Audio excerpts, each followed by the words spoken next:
News channel. Monday to Thursday nights on GB News. At 6, it's Deebs & Co. 7 o'clock, Farage. At 8, join Mark Stein. And at 9, Dan Wootton Tonight, followed by headliners.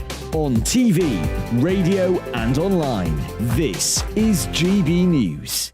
Join me, Lawrence Fox, on GB News. Frank, fun, fearless and sometimes serious. Much as I love a Friday night punch-up, what I really want is a battle of ideas. I want to look at things differently. I want to hear different voices and engage with your unique experiences. Every Friday at 7 p.m. on GB News. I'm Michael Portillo. Join me on GB News on a Sunday morning for topical discussion, debate, arts and culture, and sometimes even ethical dilemmas. I don't always agree with you, Michael. Michael Portillo, Sundays on GB News, the People's Channel, Britain's news channel. Monday to Thursday, 9 p.m. till 11 p.m. Join me, Dan Wootton. I'll bring you the sharpest takes and hottest debates. Do you not believe in prison? I don't believe in prison. I'm completely stunned. I guarantee you there'll be no spin, no bias, no censorship. I actually was personally quite offended by it. And no reason to go to bed. So I guess they've always been quite woke. That's Dan Wootton Tonight on TV, radio and online. Monday to Thursday from 9 p.m. till 11 p.m. on GB News. The People's Channel, Britain's news channel. Join me every Sunday at 6 p.m. for Gloria Meets. In exclusive interviews, I'll be finding out who our politicians really are and what they really think. It's something that you would never want anyone to suffer. I didn't know what channels there were. I didn't think I'd be believed. I must have weighed about 7 stone and I'm 5'8". My instincts was to sort of cover this up. I mean, clearly that was a mistake. Join me every Sunday at 6 p.m. on GB News, the People's Channel, Britain's news channel. Hello there, it's Eamon Holmes here from Breakfast on GB News. We're not just on your television and your screens, you know. We're on DAB plus digital radio, so you can listen to your favourite shows on the move. If you've not yet listened to GB News Radio, it's very simple. We're on your radio player and tune-in apps, on your smart speaker, phone or tablet, or online at gbnews.uk. Take us with you wherever you go. GB News Radio. You never have to miss a moment of the People's Channel.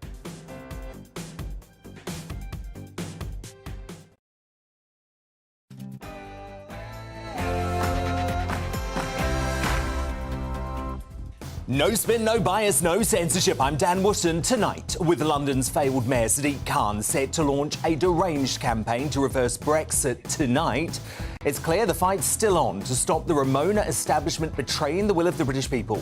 I sound the alarm in a special digest next, then my superstar panel weigh-in. Tonight, I'm joined by Matt Letizia, Sean Bailey and Amy Nicole. Also coming up, as the explosive fallout from Prince Harry's fantasy-fueled memoir Spare rages on, one of the world's most controversial Conservative commentators, Candace Owens, unleashes on the Sussexes, and it's safe to say she's never held back before. He's basically saying, I am allowed to be an awful human being. I am allowed to sell out my nieces, my nephews, my brother, my father, my stepmother, even my dead mother, because that's what he's doing in this book. That unmissable and unfiltered exclusive coming up live at 10:15. Plus, as both Harry and his ghostwriter scramble to defend the accuracy of his book, do you consider the malicious memoir a work of fact or fiction? Princess Diana's wedding dress designer and friend David Emanuel and ex-Thatcher aide Niall Gardner take on broadcaster Denise Headley. That's in The Clash at 9:20.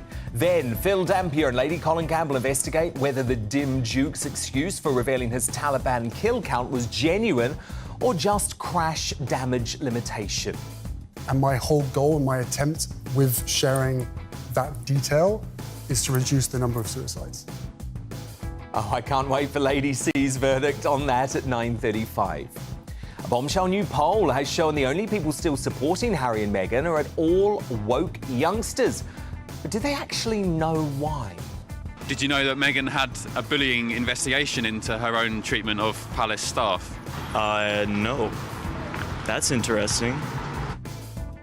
We'll have more from the country's wokest university at 10:30. Elsewhere on the show, as Tory MPs voice their outrage, has the BBC proved it's anti-Britain with this Puff Piece podcast for ISIS bride Shamima Begum? What was there to obsess over? We went to ISIS, that was it. It was over. It was over and done with. What more is there to say? And should over 50s be made exempt from income tax in a bid to coax them back into work after the pandemic? Former Tory Minister Anne Widdecombe offers her sharp political analysis, big witty style at 9:45. We'll have tomorrow's newspaper front pages hot off the press and a new Greatest Britain and Union Jackass too. This is Dan Wootton Tonight. Let's go.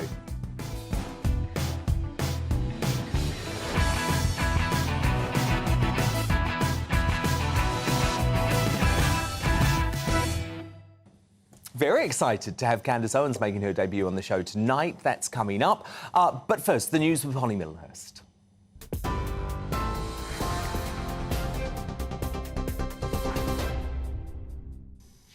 Dan, thank you, and good evening to you. Our top stories on GB News tonight. In his first visit to Scotland as Prime Minister, Rishi Sunak is holding talks with the First Minister there, Nicola Sturgeon.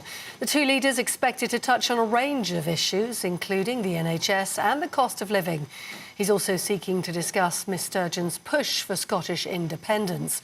They'll make a joint announcement on their plans for government funding tomorrow. More than 70,000 staff at nearly every UK university will strike for almost 3 weeks in February and March. The University and College Union says its members are demanding better pay, conditions and pensions. They're looking for a pay rise above the 4 to 5% increase offered yesterday. Exact dates of the strike will be confirmed next week. The Northern Ireland Secretary has said there's still a way to go to resolve the row over the Northern Ireland Protocol. And a warning for those watching on TV, there are some flashing images coming up in the next few frames. The Irish Premier and the Labour leader meeting political parties at Stormont today to discuss the post-Brexit trade rules on the Irish land border. The DUP has been blocking the formation of a proper government until the protocol is dramatically altered.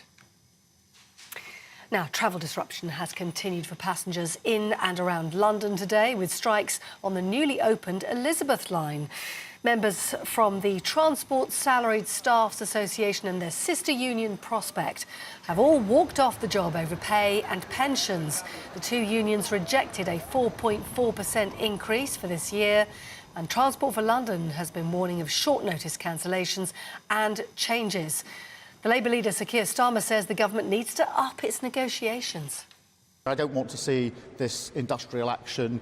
I want to lead a government that resolves these issues. Under the last Labour government, you didn't have a national strike for nurses. You had fair pay for nurses. And we think that you should be in the room negotiating, sorting out these problems. And lastly, the singer Lee Ryan has been found guilty of racially aggravated assault. The incident happened on a British Airways flight last July. Ealing Magistrates Court in West London heard the former member of Blue also asked a female flight attendant to give him a kiss. The former pop star apologised for his behaviour. You're up to date on TV, online and DAB+ radio. You're with GB News. Back now to Dan Wootton Tonight.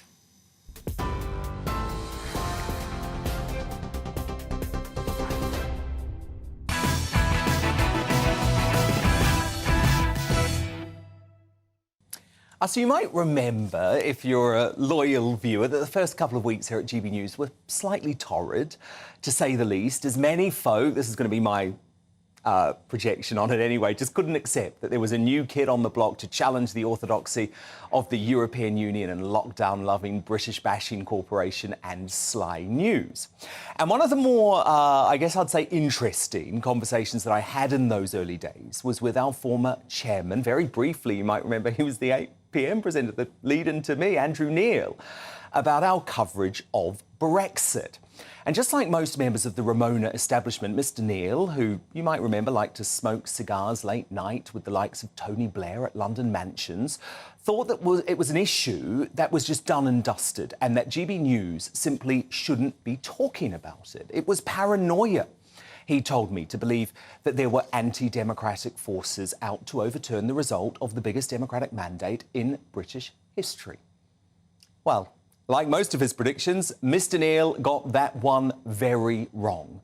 Tonight, London's failed Mayor Sadiq Khan launches Labour's secret bid to get the ball rolling. In his always unhinged keynote annual speech at London's Mansion House government dinner in the City of London shortly, Sadiq Khan is expected to indicate he can no longer hold the official Labour Party line on respecting the vote, and he will advocate for a return to the single market. So here's what he's expected to say. After 2 years of denial and avoidance, we must now confront the hard truth. Brexit isn't working. We need greater alignment with our European neighbours, a shift from this extreme hard Brexit we have now to a workable version that serves our economy and people. That includes, here we go, having a pragmatic debate about the benefits of being part of the customs union and the single market.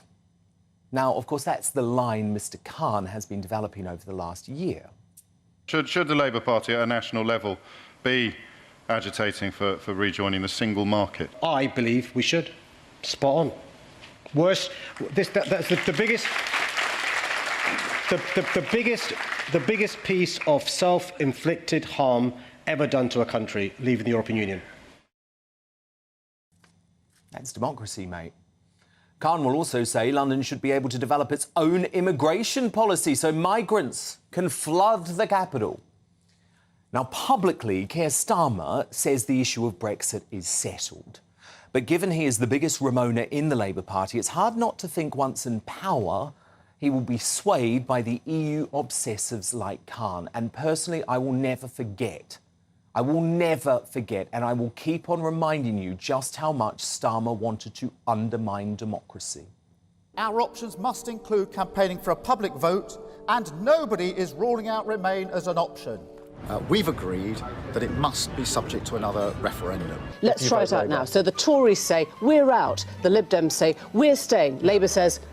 If you vote for Labour, the public will decide in a referendum. And there's now only one way. Whether in this government or the next, put it to the people. Will the Labour front bench actually be putting down an amendment for a referendum and then vote for it? I think it's more likely that it'll come from the backbench because almost every victory we've had... Will Labour back it then? Yes. There's only one way to solve this. This has to go back to the people. And Labour says, let's get it away from the politicians, put it back to the public. Yeah. But Labour's position, 3 sentences, get a better deal than his, put it up against Remain in a referendum and do that within 6 months. So I'm sorry, Mr. Neil, Brexit remains under threat.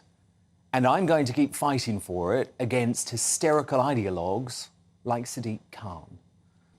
But to respond now, my superstar panel. England football legend and social commentator Matt Le Tissier, former Conservative London mayoral candidate Sean Bailey, and the author and broadcaster Amy Nicole. Well, Sean Bailey, look, I wish it was you giving that speech tonight. And, of course, you came incredibly close, against all odds, really, to deposing Sadiq Khan. What do you make of him leading the charge to undermine Brexit?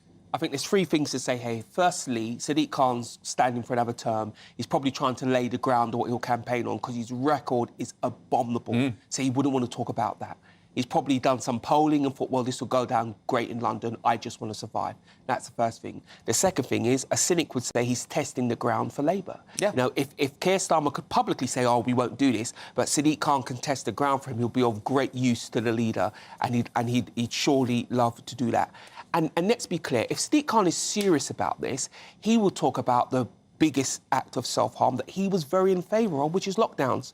Now, I'm not someone who was anti-lockdown, but he was... Oh, I am. He was deeply in favour of lockdowns. Yeah, so if you're talking about financial damage to the country and you don't mention lockdowns, it's a cynical political But he never flaw. does he, Matt Le Tissier? And that is the most frustrating thing in all of this, because actually the economy is largely in this dire state because of lockdowns, which folk like you were screaming from the rooftops by about May 2020. Yeah, I mean, there was a lot of us.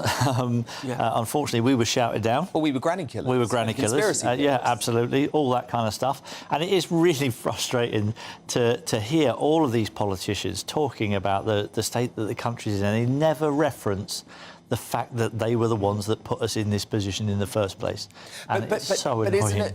But isn't it, though, advantageous though, for the Labour Party and the unions. They want the economy to crumble. So actually, that's one of the reasons why they wanted lockdowns to keep going, because they knew it would help their political position, make them more likely to seize power from the Tories, but also make it more likely that the public would be able to blame this on Brexit. Because remember, lots of the public went along with lockdowns too. Dan, it's not just the public, it's the IFS, the Bank of England, who have all come to a consensus that Brexit has the establishment, the financial had establishment, more of a negative impact on the economy than lockdown. They're not. They're not printing billions of pounds of impossible. I'm afraid that simply is the not minute true. Brexit happened, we lost billions No, we instantly. didn't. Our The economy- divorce bill had a massive financial impact, and then since that, we have left the biggest trading partnership we could be in. We essentially right. This is the way I think about it. Now, stick with me on this. Okay. Right.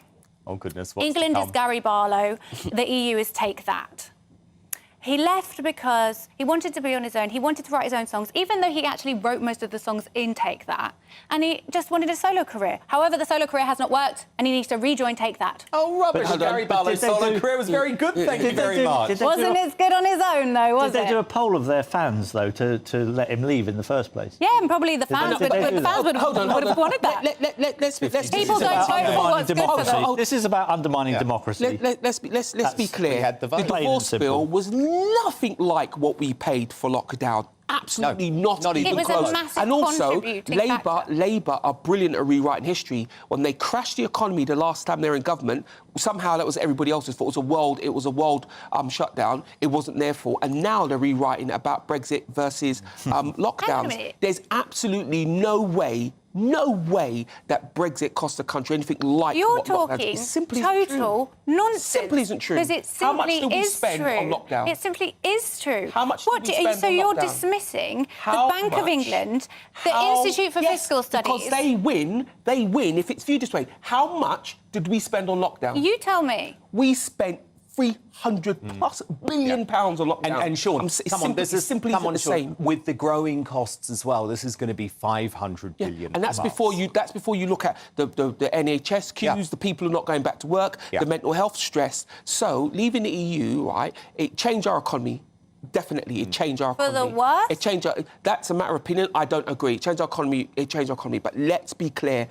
Lockdown changed our world. I mean, it changed our lives. Matt, just think of the timing. You know, we leave the European Union officially January 2020, and by March we're locked in our homes and we're printing billions and billions of pounds. Hundreds of billions. The sums are absolutely staggering, and there was people like me and you, warning back then that 2 years down the line, we're going to be in trouble in our economy. And now we have the economy that we have today, and people are trying to blame it on a war in Ukraine. We're one of the biggest economies in the world. How sad and unpatriotic that you don't think that we are able to survive on our own.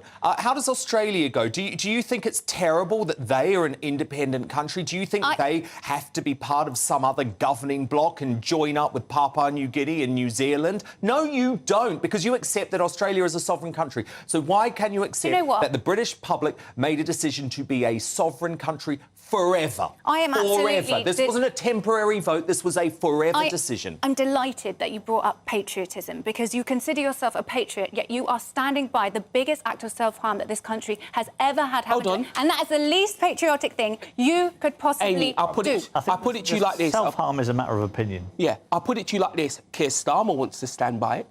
So therefore, you need to have this conversation with Keir Starmer. But Sean, that's where I at least start getting very suspicious, right? At least and I think that's where we need to leave this, because in this discussion, and I'll give you the final word on it, on Sadiq Khan, because Sadiq Khan is saying what Keir Starmer thinks. And we know it's what Keir Starmer thinks, Sean, because he expressed as much for years. So what Sadiq Khan is going to be saying tonight is actually, I think, where we could end up under a Keir Starmer premiership. Look, if they win 3-4 years down the line, will they get comfortable? Absolutely. But let's be clear. Sadiq Khan cares about Sadiq Khan #1. And the real reason he's saying this is we probably tested it in London, feels like it'll go down well, and wants to make the election about anything other than his record. Very handy, isn't it, to make the election all about Brexit when you have destroyed the greatest city in the I've world. got one way Final to remember word. Brexit. Final word. Just if you have any questions about whether Brexit's working, just remember this. FFS. Farming, fishing, small businesses. Look at the impact it's had on them. And it's no coincidence that it is FFS, isn't it? Amy Nicole. Sean Bailey, Matt Letizia, my superstar fan of the day, with me all night. Coming up, though, should income tax for over 50s be axed in a bid to coax early retirees back to work? We tackle this in big witty style with the former Tory minister, Anne Widdecombe. But first, after it's found to be riddled with inaccuracies, could Spare be considered a work of fact or fiction? Diana's friend, David Emanuel, former aide to Maggie Thatcher, Nia Gardner and broadcaster Denise Headley are going to clash on that next. But what do you think? Dan at gbnews.uk. You can tweet using the handle at gbnews. Our poll running there too. The results straight after the break.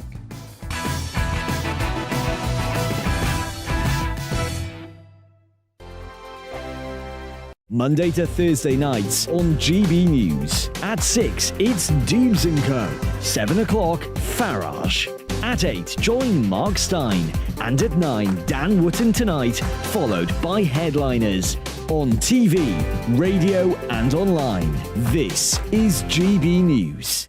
Here on GB News Live, we'll be keeping you in the picture, finding out what's happening across the country and finding out why it matters to you. We'll have the facts fast with our team of reporters and specialist correspondents. Wherever it's happening, we'll be there from 12 noon on TV, radio and online. GB News, the People's Channel, Britain's news channel. We are GB News, the People's Channel. Why not take us home with you by visiting the GB News shop at gbnews.store. You'll find all the official merchandise, a really good present actually for yourself, your friends or your family. We ship across the UK mainland at no extra cost. GB News, the People's Channel. Join my show Farage, 7 p.m. till 8 p.m. Monday through Thursday. And there you will get opinion, analysis, debate, and I'll cover stories that nobody else dares to touch. You've been cancelled. Join the club. Oh, my goodness me. And then for the last 15 minutes, talking pints. We're over a drink. We have a civilised conversation with someone. We very often disagree, but we do it in a grown-up way. Come and join me on Farage. Monday to Thursday on GB News, it's Bev Turner Today from 10 a.m. We're going to be here for you, our GB News family, to keep you up to date, but also make you smile. The guy went from puberty to adultery. And I can't wait to bring a few of my own opinions. I have no time for cultural totalitarianism. We'll engage in passionate, but always polite debate, with your thoughts and opinions at the centre of it all. Only on GB News, the People's Channel, Britain's news channel. Hi there, it's Stephen and Anne. At breakfast from 6 a.m, you'll always be caught up with everything you need to know, the latest headlines, opinions and debates. We'll bring you the good news and the bad, but most of all, we're here for you. Remember, send in your views and let us know what you would like us to talk about. That's because we're your news channel. And every morning at 6 a.m, it's breakfast on GB News. Join me every Sunday at 6 p.m. for Gloria Meets. In exclusive interviews, I'll be finding out who our politicians really are and what they really think. It's something that you would never want anyone to suffer. I didn't know what channels there were. I didn't think I'd be believed. I must have weighed about 7 stone and I'm 5'8". My instincts was to sort of cover this up. I mean, clearly that was a mistake. Join me every Sunday at 6 p.m. on GB News, the People's Channel, Britain's news channel. Hello, I'm Simon Evans. Join me on GB News for Headliners at 11 p.m, where I'll be joined by 2 of the country's top comedians as we take a look at tomorrow's newspapers tonight. If it's a big story, we'll be covering it, I guarantee, but we'll also have some fun along the way. That's GB News Headliners at 11 p.m. We won't put you to sleep, unlike some of the other paper review shows out there. So join us, 11 p.m, 7 nights a week.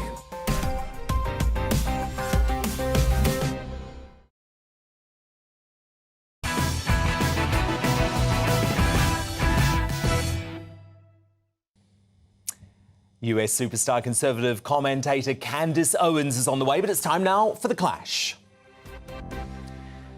And as our late Queen famously said after allegations of racism from the Duke and Duchess of Sussex, recollections may vary. Now, from reading his awful autobiography Spare, Harry's recollections are definitely varied. So, recounting the death, for example, of the Queen Mother, he says, at Eton, while studying, I took the call. Your Royal Highness, the Queen Mother has died. However, Harry was actually skiing on holiday with Charles and William.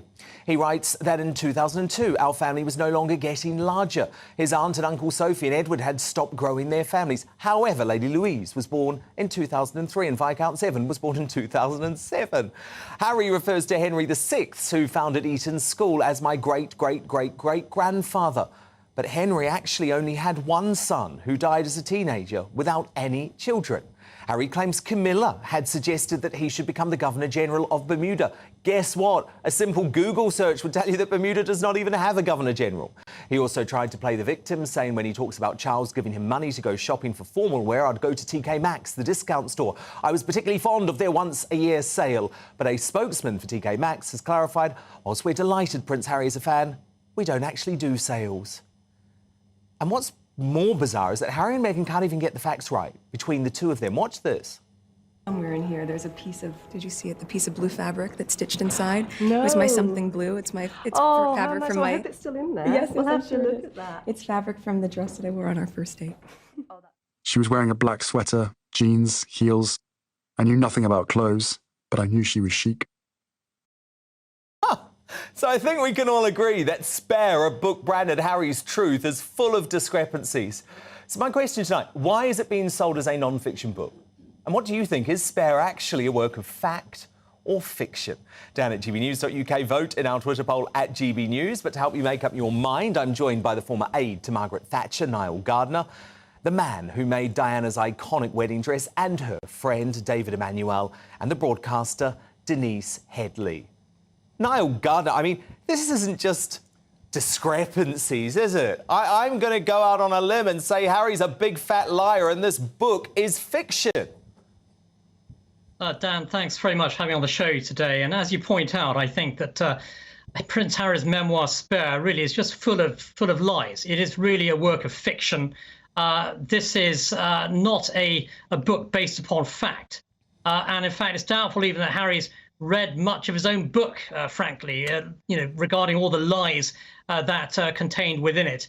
And I do think that this is all a cynical exercise by Meghan and Harry just to generate huge amounts of wealth as long as they can while they retain their royal titles. It's absolutely ridiculous that they remain the Duke and Duchess of Sussex. This is a hatchet job. It's a nasty, vicious attack on the royal family. And it is full of not only half-truths, but complete lies, actually. So this is, in fact, a work of fiction here. It's a particularly vicious attempt to destroy the royal family. Of course, Harry is failing spectacularly. His latest approval rating, I think, is minus 44 percentage points. And in the UK, I would say that Prince Harry is probably about the most unpopular figure right now. And also here in the United States as well, Meghan and Harry are increasingly disliked as monumentally selfish, arrogant and narcissistic individuals. So I think the world has had enough, actually, of their campaign of hatred against the royal family. David Emmanuel, the issue that I have is that if Harry can't even get these very simple facts right, why on earth should we trust any of his story? I don't trust a word he says. I think the whole thing is totally hideous. It's excruciating, embarrassing, and it's tinged, dare I say, it's tinged with a little bit of jealousy. I mean, let's go back. The rot started with Oprah Winfrey, right?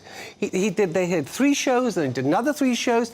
And what I discovered, because I was watching Breakfast, and there were contradictions in what they were saying all the time. And Piers Morgan, who I wasn't a fan of, I agree, but I thought, this guy's talking a lot of truth. He got up from the studio, walked out, lost his job. Now, you know, It's deeply embarrassing for his father, the king. It's deeply embarrassing for Camilla, the prince and princess, well, the entire royal family. And they're doing absolutely the right thing. Make no comment.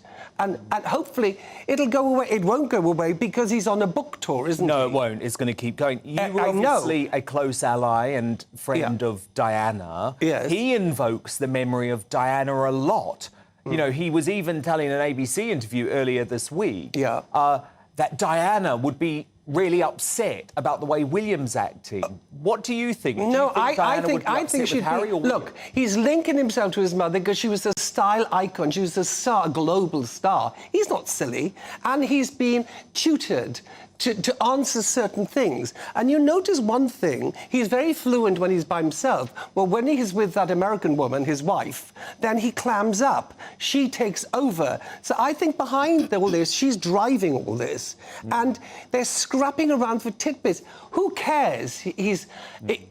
You know, he had frostbite on his penis. Who cares he's circumcised? Who cares his brother pulled a necklace off him? And it's really... Grow up. Tattle. Now, Denise Headley, I'm fascinated for your view on this because I know that you remain a big ally and a supporter of Harry and Meghan. So how do you justify the fact that the book is littered with lies and inconsistencies?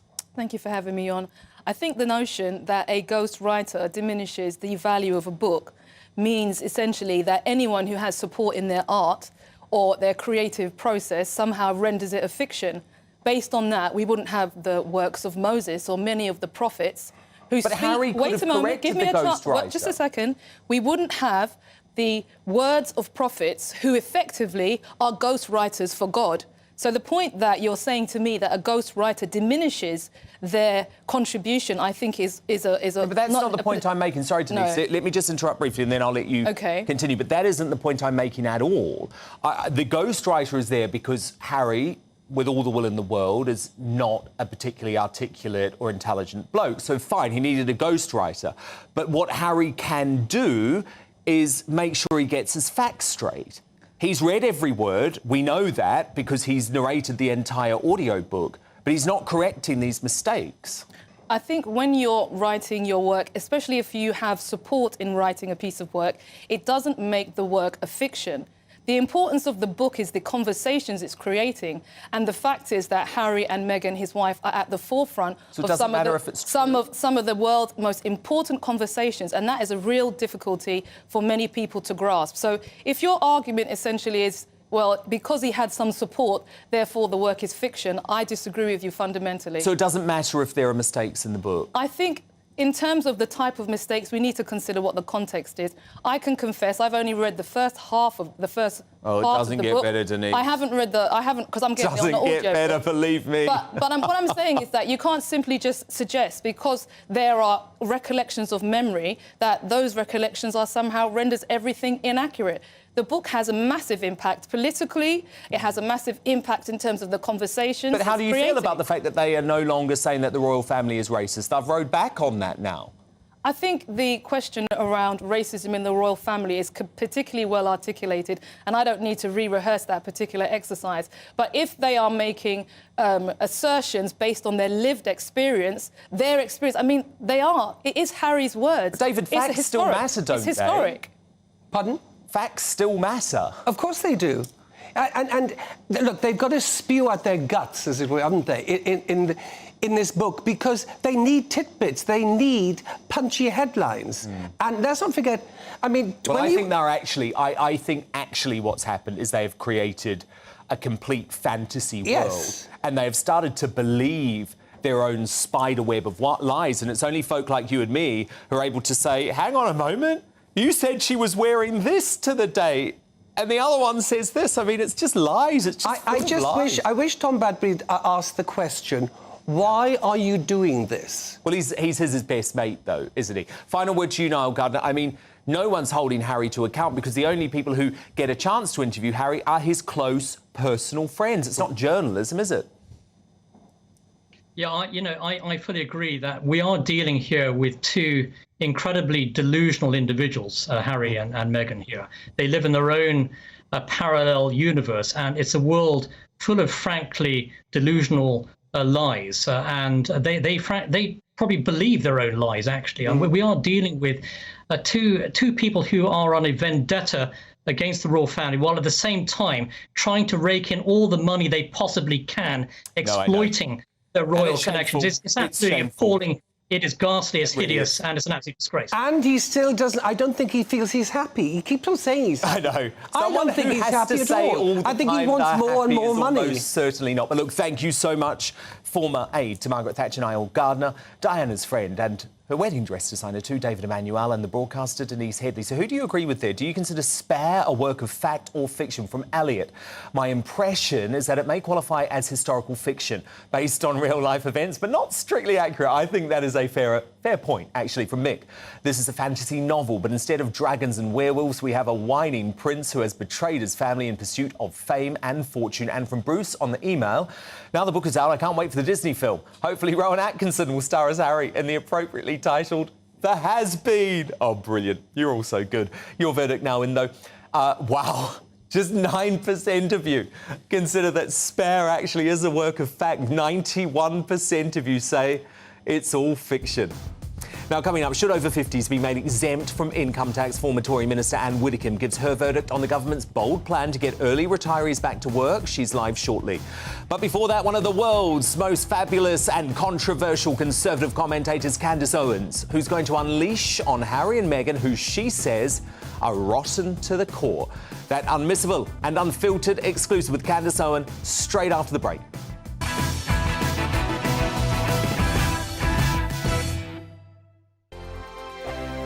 We are GB News, and we'd like to say thank you to each and every one of you for bringing us your conversations, for helping our great nation find its voice. We are here for you on radio, television, and online, across England, Scotland, Wales, and Northern Ireland. It's not the BBC, you actually get your facts right. We are proud to be GB News, the People's Channel, Britain's news channel. Monday to Thursday, 9 p.m. till 11 p.m. Join me, Dan Wootton. I'll bring you the sharpest takes and hottest debates. Do you not believe in prison? I don't believe in prison. I'm completely stunned. I guarantee you there'll be no spin, no bias, no censorship. I actually was personally quite offended by it. And no reason to go to bed. So I guess they've always been quite woke. That's Dan Wootton tonight on TV, radio and online. Monday to Thursday from 9 p.m. till 11 p.m. on GB News. The People's Channel, Britain's news channel.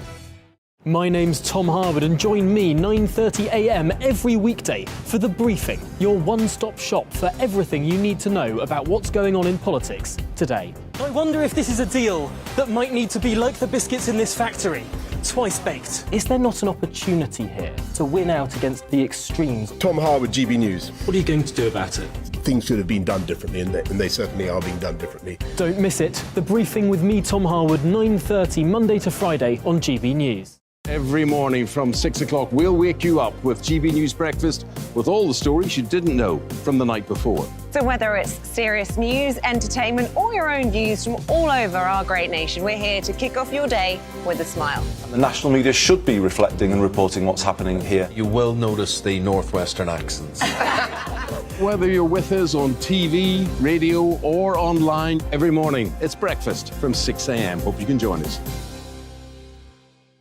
We are GB News, right across the nation. You can get us on television, on radio, on digital. We're absolutely everywhere. Amazing! You see, amazing! You remind me of me in the European Parliament. But here's the most important bit. We are not part of the mainstream establishment. We think and speak just like you do. We are the People's Channel. Magnificent. That's really, really thoughtful. Come and join us on GB News, the People's News Channel. Join me, Nana Akue, Saturday and Sunday afternoons on GB News. Expect fiery debate and passionate discussion as me and my panel tackle some of the biggest topics hitting the headlines. It's a place for everyone's opinion. No one gets cancelled, but no one gets an easy ride. Oh, she's on it today! Be ready for conversations that are fierce, frank, and of course, fun. Every Saturday and Sunday afternoon from 4 p.m. on GB News, the People's Channel. We are GB News, the People's Channel. And right across the United Kingdom. You can find us on Sky Channel 512. Virgin Media Channel 604. Freesat Channel 216. Freeview channel 236. And YouView channel 236. You can also take us with you on DAB Plus radio. With the GB News app and at the website gbnews.uk. We're absolutely everywhere. Come join us on GB News, the People's Channel, Britain's news channel.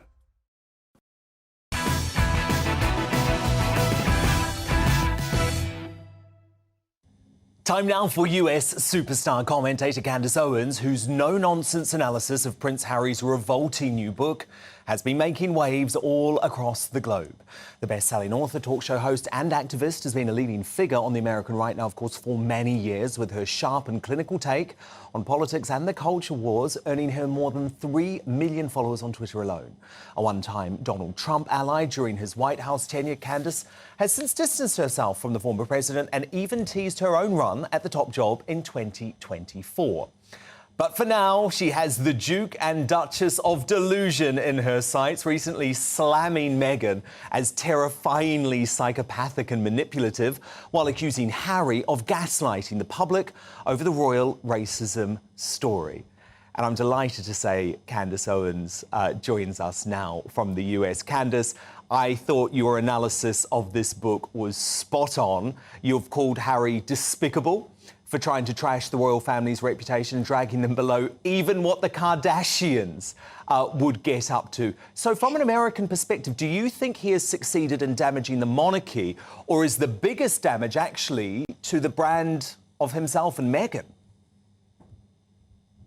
Without question, to himself and Meghan. I think that Americans were split 50-50 maybe a couple of months ago when it came to Harry and Meghan. But the problem is that they can't close their mouths and they just keep talking, and it seems more and more petty. I mean, I was early on this. When Meghan and Harry were still in the royal family and living at Frogmore, I wrote an open statement on Twitter, which you can go back and look, that she was going to end up back in the United States and in Los Angeles, because I just saw her coming. She's a D-list actress, and all she's ever wanted to do was be invited to A-list events.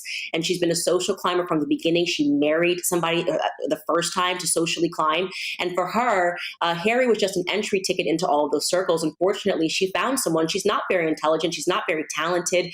Nobody in America was watching Suits. She was an actress that was living in Canada. And fortunately for her, and credit to her, she found someone that is dumber than her. And that's the truth, is that Harry's just not a very smart person. If there's one thing that this book definitely is not, it's a good advertisement for Eton, right? I mean, if I'm thinking about whether or not I want to send my son Eton, I'm telling you, I'm thinking now, did this guy graduate? He begins his book with a quote he says is from brainyquote.com. And then he says he found out that it was from William Faulkner and thought to himself, who the F is William Faulkner? He put this in his book. It instantly lets you know how non-academic he is. And so you feel bad for him only because I do believe that he is a victim of his own stupidity. And I mean that, and I'm saying heartfelt, just so you know. That is the best case scenario, is that Harry is a victim of his own stupidity. And he's also tremendously privileged. And when I read this book, I just said the new title, it should either be Spite or Privileged. He actually believes that the things that he has lived through has rendered him a victim. He thinks he goes in this prologue, he starts talking about attending, I believe, Eton College. I think it was the prologue. And he sort of recounts this story about how William said to him that he didn't want to hang out with him at school at Eton. That has happened in every family in the entire world. Siblings don't want to hang out with each other in school. You're trying to distance yourself from your siblings so you can establish yourself as a person. It doesn't make Harry a special individual. It makes him regular. That he had the nerve to put into his book that while living in Balmoral Castle, an actual castle, he details it has 50 rooms. And his gripe is that he had to share a room with William and that he got the bad half of the room.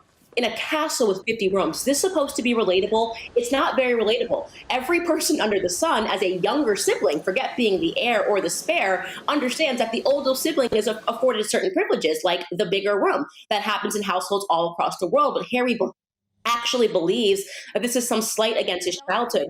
And then I just want to add here, going back to why I do believe that he is a victim of his own stupidity. He writes this one paragraph where he details how he's always been the spare, right? He's always been the spare, and that he was told explicitly, he uses the word explicitly, that he existed to perhaps provide a spare kidney or some spare bone marrow. Let me tell you, Dan, okay, I don't need fact checkers. That just never happens. Nowhere in the history of the world did anyone ever turn over to a younger sibling and say, you exist for a spare kidney for some spare bone marrow. That doesn't even how it works in the medical field. Just because you're a sibling doesn't mean that you're necessarily a match. So it's so ridiculous. And to me, it ranks as a great trove of comedy. And I agree with all of that, right? But even a lack of intelligence, Candace, does not excuse the way that he has thrown his own flesh and blood under the bus to make millions and millions of dollars and seek a deranged sort of revenge because he's been manipulated by his wife. I mean, it's inexcusable the way that he talks about his father and his brother. And even, I couldn't believe this, he even slags off the late Queen and her late sister, Princess Margaret. It's almost like no one is safe from him. Actually, the ugliest part is that he included his niece, Charlotte, crying over a bridesmaid dress. It's so remarkably petty. And the idea that you would use a toddler for book fodder and clearly excerpted text messages. We don't really know what's happened. He's being very careful to say, I don't know what this part is. His memory gets very foggy when we have the potential to receive some clarity about who his wife is, who's I think she is actually quite rude. She was quite rude to Kate. Memory gets foggy when it's convenient. Then he has sharp and crystal clear memory whenever he wants to basically sell to us that he and his wife are victims. But you are correct, and I will say this. Americans have a very big appetite for drama. That's why they moved to LA. It was always her plan to get back into LA. It's why she called Tyler Perry a perfect stranger and boo-hooed on the phone and called and told him everything, even though she had never spoken to him prior, because she wanted to get back into LA, and Tyler Perry is a billionaire. It's very easy to understand Meghan and what her desires are. But what I will say is that even for Americans, turning your back against the family is a step too far. You can maybe do that once and claim racism, and you had everybody believing that this must be it in the fog of Black Lives Matter and George Floyd when everyone was going crazy. But now there's more of a sober analysis on what's taken place. It seems too petty. It's gone too far. Not even the Kardashians. That is perhaps the example of the most crass family that we have in America. They put everything on display. But I will tell you one thing about the Kardashian sisters. They are loyal to one another. Yes. That is the reason why people like them, right? They don't ever sell each other down the river, and they're a very close-knit, tight family, and people enjoy that. What Harry is doing, and that any wife would stand by and allow her husband to do this. I mean, there are some parallels. My husband and I, obviously, he's English. We fell in love at the same time. I'm an American girl that came from nothing. My husband's family has a bit more than me. My husband's father is in the House of Lords. And it was, to understand the English culture, how did we end up on opposite sides of it? Why do I not think the UK is a racist country? Why do I think that the royal family is this wonderful traditional thing that's existed for a long time that has united the UK? Nobody even knew that Meghan Markle was Black until she wanted to tell us this. She never said she was Black throughout her entire career, never spoke about her Blackness. But when she needed an excuse to get out of being a bad person, she used it because the moment was right, as I said, during all the Black Lives Matter protests. In the same way, and this is a bad thing to say, Harry has used Princess Diana as an excuse and as a shield, and something that is obviously very sad and a tragedy for any child to experience. He is now using it to say, well, you can't critique me because I am Princess Diana's son and I suffered this tragedy. Well, guess what? So did William. So did Prince William. And what you are doing to him, what you have done to his daughter, what you did to Charlotte, your niece, I mean, how dare you? Honestly, how could you ever do that to a little girl, to put that into a book, something so personal and perfectly normal, and to do that to his wife, Catherine? I mean, what has Princess Catherine ever done to Harry but love him? He should be ashamed of himself. I suspect he is, because you can lie to the entire world. When you have quiet moments, you cannot lie to yourself. Yeah, and indeed, and in the book, he even describes Kate as the sister he never had. Well, funny way to treat your sister. You mentioned Meghan's shall we say, changing views on race. You have actually said in all of Spare and all of the characters spoken about in Spare, the people spoken about in Spare, you believe Meghan Markle is the most racist person in the book. What do you mean by that? What I mean by that is that if you go back and you look throughout Meghan Markle's entire career, she never wanted people to know that she was Black. She never wore that on her sleeve. She never spoke about her Blackness. If we had looked at her, I maybe would have assumed that she was Hispanic. No one would have ever guessed that she was Black. It was never relevant to where she wanted to be in her career.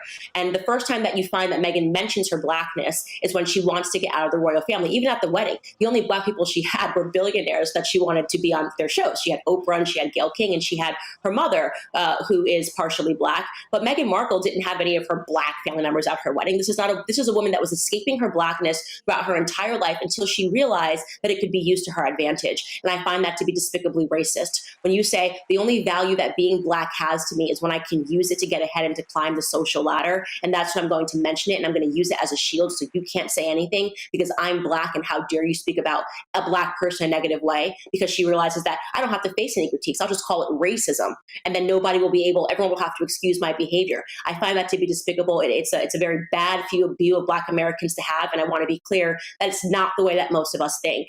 And so I'm so disgusted. Now she's done a 23andMe because she wants people to know what percentage of Nigerian she is. She suddenly became interested in knowing what percentage of Nigerian she was at the ripe age of 41 years old. I mean, do me a favor, spare me, Harry, spare me. What's interesting, though, reading the book, you can just tell how manipulated and sucked in he is by his wife. I mean, Candace, he still believes that Meghan had no idea who he was. He says multiple times in the book, she's never Googled me. She's never Googled my family. She has him wrapped around her little finger. And that's not to say that Harry shouldn't take the blame. I've always said right from the start, I think they are both to blame for their actions. But he is manipulated by her, is he not? Absolutely. And what's so funny about that is Meghan is a trained actress. What she does is that she studies people. She's not a good actress, but she is a trained one, right? She's been doing it her entire life. And there is no doubt that she studied Princess Diana. She studied her mannerisms towards Harry when he was a boy and the way that she grabs her face. And this is the psychopathic elements of what she does, putting a pregnancy text next to Princess Diana's hair, saying that she put her hands on the grave to have a conversation with her, bursting into tears. Oh. And she has convinced, there's a thing called in psychology called the Freudian transfer. She has convinced Harry that she is Princess Diana, except this time he has an opportunity to save her. That is the truth. And it's worked, right? So she's done this convincing performance for Harry that I don't know how I ended here. I just love you. And I'm just like your mom. And the one chance that you had to save your mom again, when he recounts that tale and the things that she said, she threatened homicide on her unborn child and suicide on herself. And then she convinced Harry that it was his idea to leave the UK. Now, of course, if you threatened to commit suicide and homicide against my child, you basically said to Harry, you need to do something radical or I'm going to take my life. And that something radical was to leave the UK and to leave the royal family. And yet he believes that this was his own idea and not that these ideas were manipulated and planted into his head by Meghan. As I said, he just isn't very bright. He actually believes everything that she says to him. And unfortunately, I don't see how he can get out of it because he's got no one around him. It's a perfect example when you learn about abusive relationships, isolating someone entirely from their friends and their family, making them believe that their friends and their family are the enemies. I mean, these are classic signs of an abusive relationship. She has accomplished all of them. Getting him to speak loudly, speak out against his family. I mean, what late stage of victimhood is he in right now? So he is. I'm angry at Harry for what he's done to his family. There is a part of me that does see him as a true victim in a very dangerous relationship that he is being manipulated within. Absolutely fascinating. You are brilliant, Candace Owens. Please come back soon. It was an absolute privilege to speak. Absolutely. Thank you so much for having me, guys.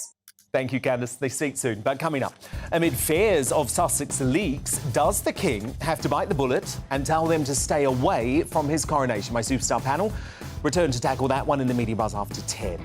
But first, should income tax for over 50s be axed in a bid to coax early retirees back to work? We tackle this big witty style with the former Tory Minister Anne Widdecombe. She's live with me straight after the break.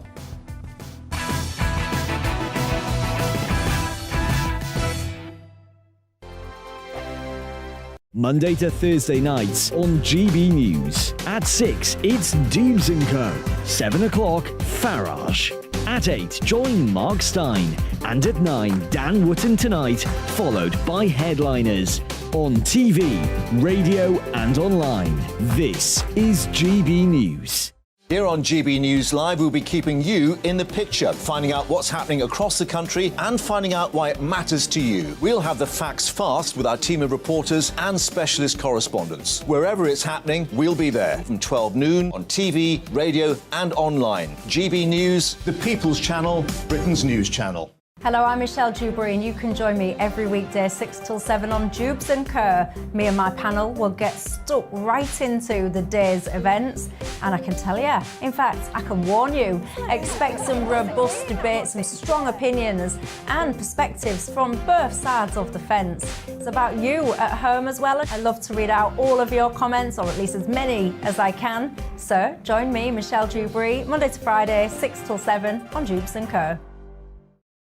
We are GB News, the People's Channel. Why not take us home with you by visiting the GB News shop at gbnews.store. You'll find all the official merchandise, a really good present actually for yourself, your friends or your family. We ship across the UK mainland at no extra cost. GB News, the People's Channel. I'm Mark White. As GB News Home and Security Editor, I cover those key issues that are so important to you. Our authorities, our communities doing all they can to combat violent crime. With the public services under unbearable strain, why are we still failing to control our borders? Defence, the first priority of any government, has been continually hollowed out. Can we trust our politicians to protect the armed forces? Join me, Mark White, on GB News.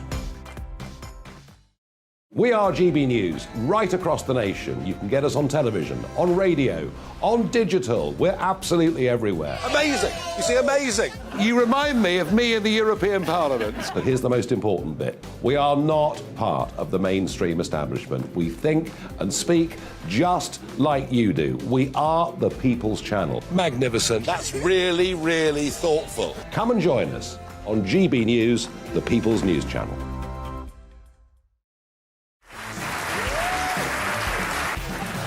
My name is Andrew Doyle. Join me every Sunday evening at 7 p.m. for Free Speech Nation.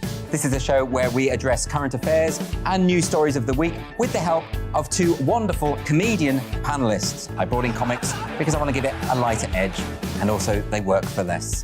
See you there.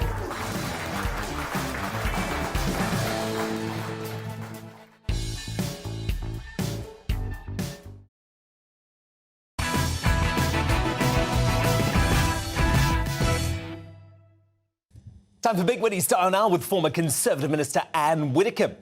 Now, one of the most destructive repercussions of lockdown was to force millions of Brits out of the labour market. According to ONS figures, there's over 500,000 more economically inactive people, those who are not working but also not actively seeking a job, than before the pandemic. With concerns growing about the nation's productivity, plans are reportedly being drawn up in Whitehall to introduce new tax breaks for people who return to work, including making over 50s completely exempt from income tax for a period. Those returning to jobs might also be able to keep their disability benefits in order to avoid incentivising them to stay off work. So, Anne, I guess you could argue these are bold proposals. We need more over 50s back into work, but they're not fair, are they? Surely taxes should be cut for everyone across the board to make everyone want to work more. Indeed, and that was what Liz Truss recognised, but unfortunately completely muffed when it came to implementation. They didn't give her a damn chance, did they, Anne? Sorry? No, they didn't give her a chance. It's not only unfair, however, as you point out, it's also ineffective. I mean, people work beyond state pension age for one of two reasons. Either they really, really enjoy what they're doing. You think of the Judi Denchs of this world, you know, they're not going to give up. Or for the vast majority of people, the reason that they work is that they think they can't actually afford to retire. And what COVID taught them was, yes, actually, they could afford to retire because although they didn't get the wage coming in, their expenses were vastly cut. And they didn't have travel costs, they didn't buy lattes, and etc. And so they realised they could actually afford to stay at home. Now, a lot of people in that situation will say, I prefer leisure to money. And therefore, simply offering them a pay rise, which is effectively what an income tax cut is, simply offering them a pay rise is not going to get them back into work. So I actually think it will be ineffective. It will have a very, very marginal effect. It's not going to have a massive effect. But I think, unlike you, Dan, I think that's okay. If people stay at home, and they're not people who are on the dole, but people who stay at home at their own expense, supported by work pensions or whatever it might be, if that is their choice and we, the state, are not paying for it, that's their business. That's my view. That's But their don't we individual need more business. workers, Anne? Doesn't the economy need more workers? Need more British workers? Yes, we need more British workers, but the fact is that there are still hundreds of thousands, around 1 million, on the dole. Now, why? If there are so many vacancies. So, I'm not disputing that we need more workers, but that's not a good enough reason to put some sort of moral pressure on the over 50s and say, you have to work. No, and I agree with that. I agree with that. I think this plan is so flawed, though, in so many other areas because the Tories are really struggling with young people at the moment, and this would be the final straw, wouldn't it? Well, I think a lot of young people would find it inequitable, and it really would be inequitable. I must say, I love the idea of being exempt from income tax, but I don't think it's... I'm sure you do. You're not over 50, though, Anne. Don't be so ridiculous. I just don't think it's effective. That's my real objection to this. It isn't going to cut the mustard as far as getting older workers back into the workplace goes. Now, I say this as somebody who, back in the 1990s, was running a campaign to get people to work beyond state pension age in the Department of Employment voluntarily, but getting people to work beyond state pension age because their talents were so useful to employers, and there was so much prejudice on the part of employers against older workers. Yeah, good So, I mean, point. it's not like But the key word there being voluntarily, I guess. No, indeed. Anne Widdecombe, thank you so much. We'll speak next week. But coming up, as a bombshell poll shows his popularity plummeting, did the Duke of Sussex exploit veteran tragedies for damage limitation after his kill count revelations in Spare? My royal masterminds, Lady Colin Campbell and Phil Dampier, investigate that at 10:15. But first, amid new reports of senior royals being uneasy about the Sussexes attending, should King Charles ban them from his coronation? My superstar panel have their say in the media buzz. We'll have a first look at tomorrow's newspaper front pages too. We're back in just 2 minutes' time.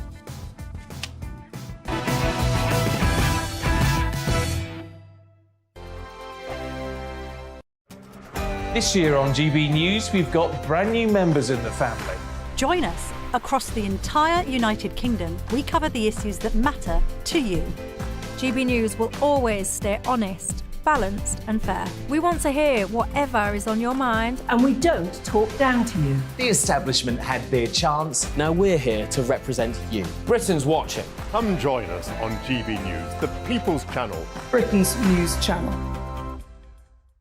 Join me, Lawrence Fox, on GB News. Frank, fun, fearless and sometimes serious. Much as I love a Friday night punch-up, what I really want is a battle of ideas. I want to look at things differently. I want to hear different voices and engage with your unique experiences. Every Friday at 7 p.m. on GB News. I'm Michael Portillo. Join me on GB News on a Sunday morning for topical discussion, debate, arts and culture, and sometimes even some ethical dilemmas. I don't always agree with you, Michael. Michael Portillo, Sundays on GB News, the People's Channel, Britain's news channel. Monday to Thursday nights on GB News. At 6, it's Dubes & Co. 7 o'clock, Farage. At 8, join Mark Stein. And at 9, Dan Wootton Tonight, followed by headliners. On TV, radio and online. This is GB News. We are GB News, the People's Channel. And right across the United Kingdom. You can find us on Sky Channel 512. Virgin Media Channel 604. Freesat Channel 216. Freeview Channel 236. And YouView Channel 236. You can also take us with you on DAB Plus Radio. With the GB News app and at the website gbnews.uk. We're absolutely everywhere. Come join us on GB News, the People's Channel, Britain's news channel.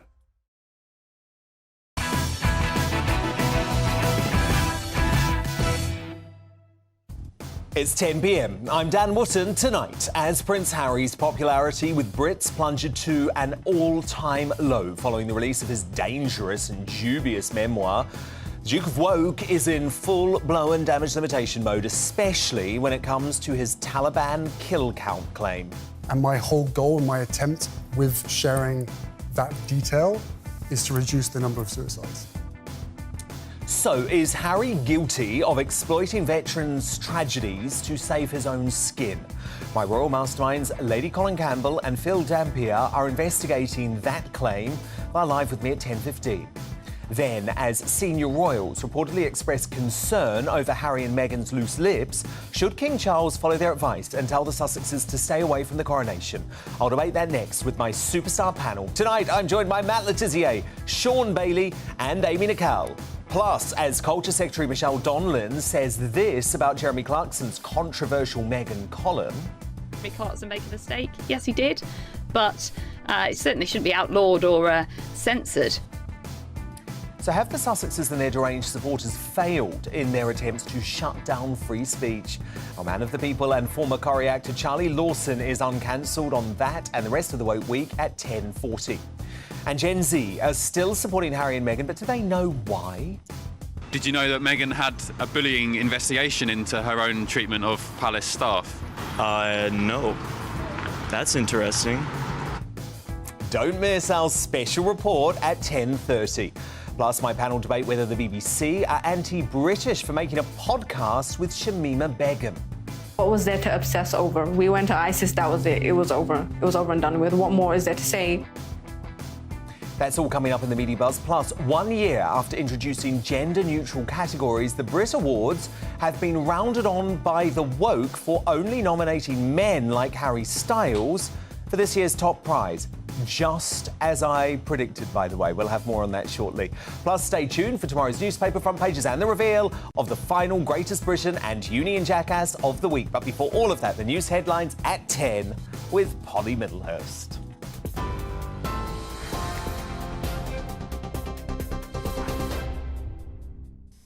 Dan, thank you, and good evening to you. Our top story tonight on GB News. In his first visit to Scotland as Prime Minister, Rishi Sunak is holding talks with the First Minister there, Nicola Sturgeon.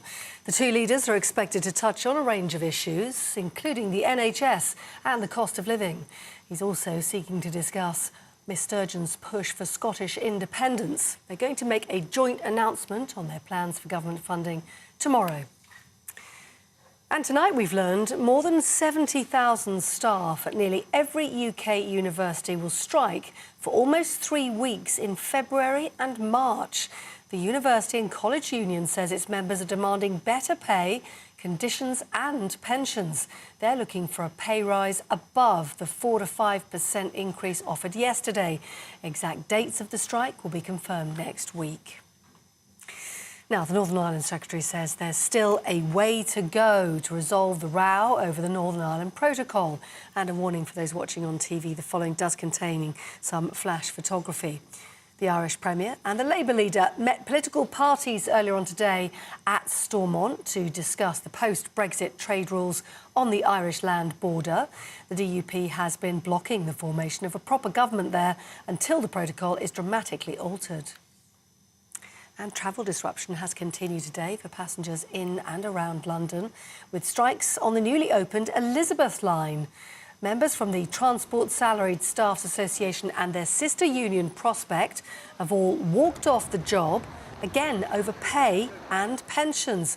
The two unions rejected a 4.4% increase this year. Labour leader Sir Keir Starmer says the government needs to up its negotiation tactics. I don't want to see this industrial action. I want to lead a government that resolves these issues. Under the last Labour government, you didn't have a national strike for nurses. You had fair pay for nurses. And we think that you should be in the room negotiating, sorting out these problems. And lastly, singer Lee Ryan has been found guilty of racially aggravated assault, the incident happening on a British Airways jet last July. Ealing Magistrates Court in West London today heard the former member of the pop group Blue also asked a female flight attendant to kiss him. He's since apologised for his behaviour. That's it. You're up to date on TV, online and DAB+ radio. You're with GB News. Back now to Dan Wootton tonight.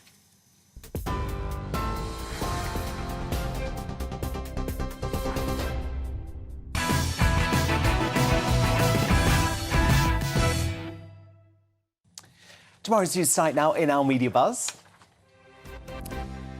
Just one front page in so far, and it's actually the Metro. Oh, God. Actually, do you know what? I'm not talking about Partygate stories anymore. Seriously, I do not give a damn. So let's move on. My superstar panel back with me now. English football legend Matt Le Tissier, former Conservative London mayoral candidate Sean Bailey, and the author and broadcaster Amy Nicol. Now, the Prince and Princess of Wales return to duty today. Duty being the operative word, with a royal engagement at Liverpool University Hospital. There was, of course, just one question on the lips of the gathering media. Your Royal Highness, have you had a chance to read your brother's book at all? Have you had a chance to read your brother's book at all, Your Royal Highness? King Charles was also seen for the first time since Spare's publication. He was all smiles as he visited community groups in Balmoral. But while the King continues to keep his counsel, according to the Sun newspaper, there is serious concern across the wider royal family that private details of the coronation will be exploited by Harry at a later date, even, potentially, in an update to the book. So this is what a source told the newspaper. There have been discussions among the family, including Prince Edward and Princess Anne. They do not want private conversations at the coronation making it into the paperback version of Spare. So with so much justified suspicion around Harry and his true motives, should King Charles advise his son against attending? And Matt Le Tissier, I understand all of the sensitivities around this, right? Because Charles is trying to be the bigger man. But I actually understand where Princess Anne and Prince Edward are coming from, because we know. I mean, Harry literally used conversations from Prince Philip's funeral in his book. So he absolutely will use private conversations from the coronation. Oh, before I comment on that, I just want to say it's bread and circuses for me. I think there's way too many more important issues in this country to be speaking about than devoting so much media time to what's going on with this book, quite frankly.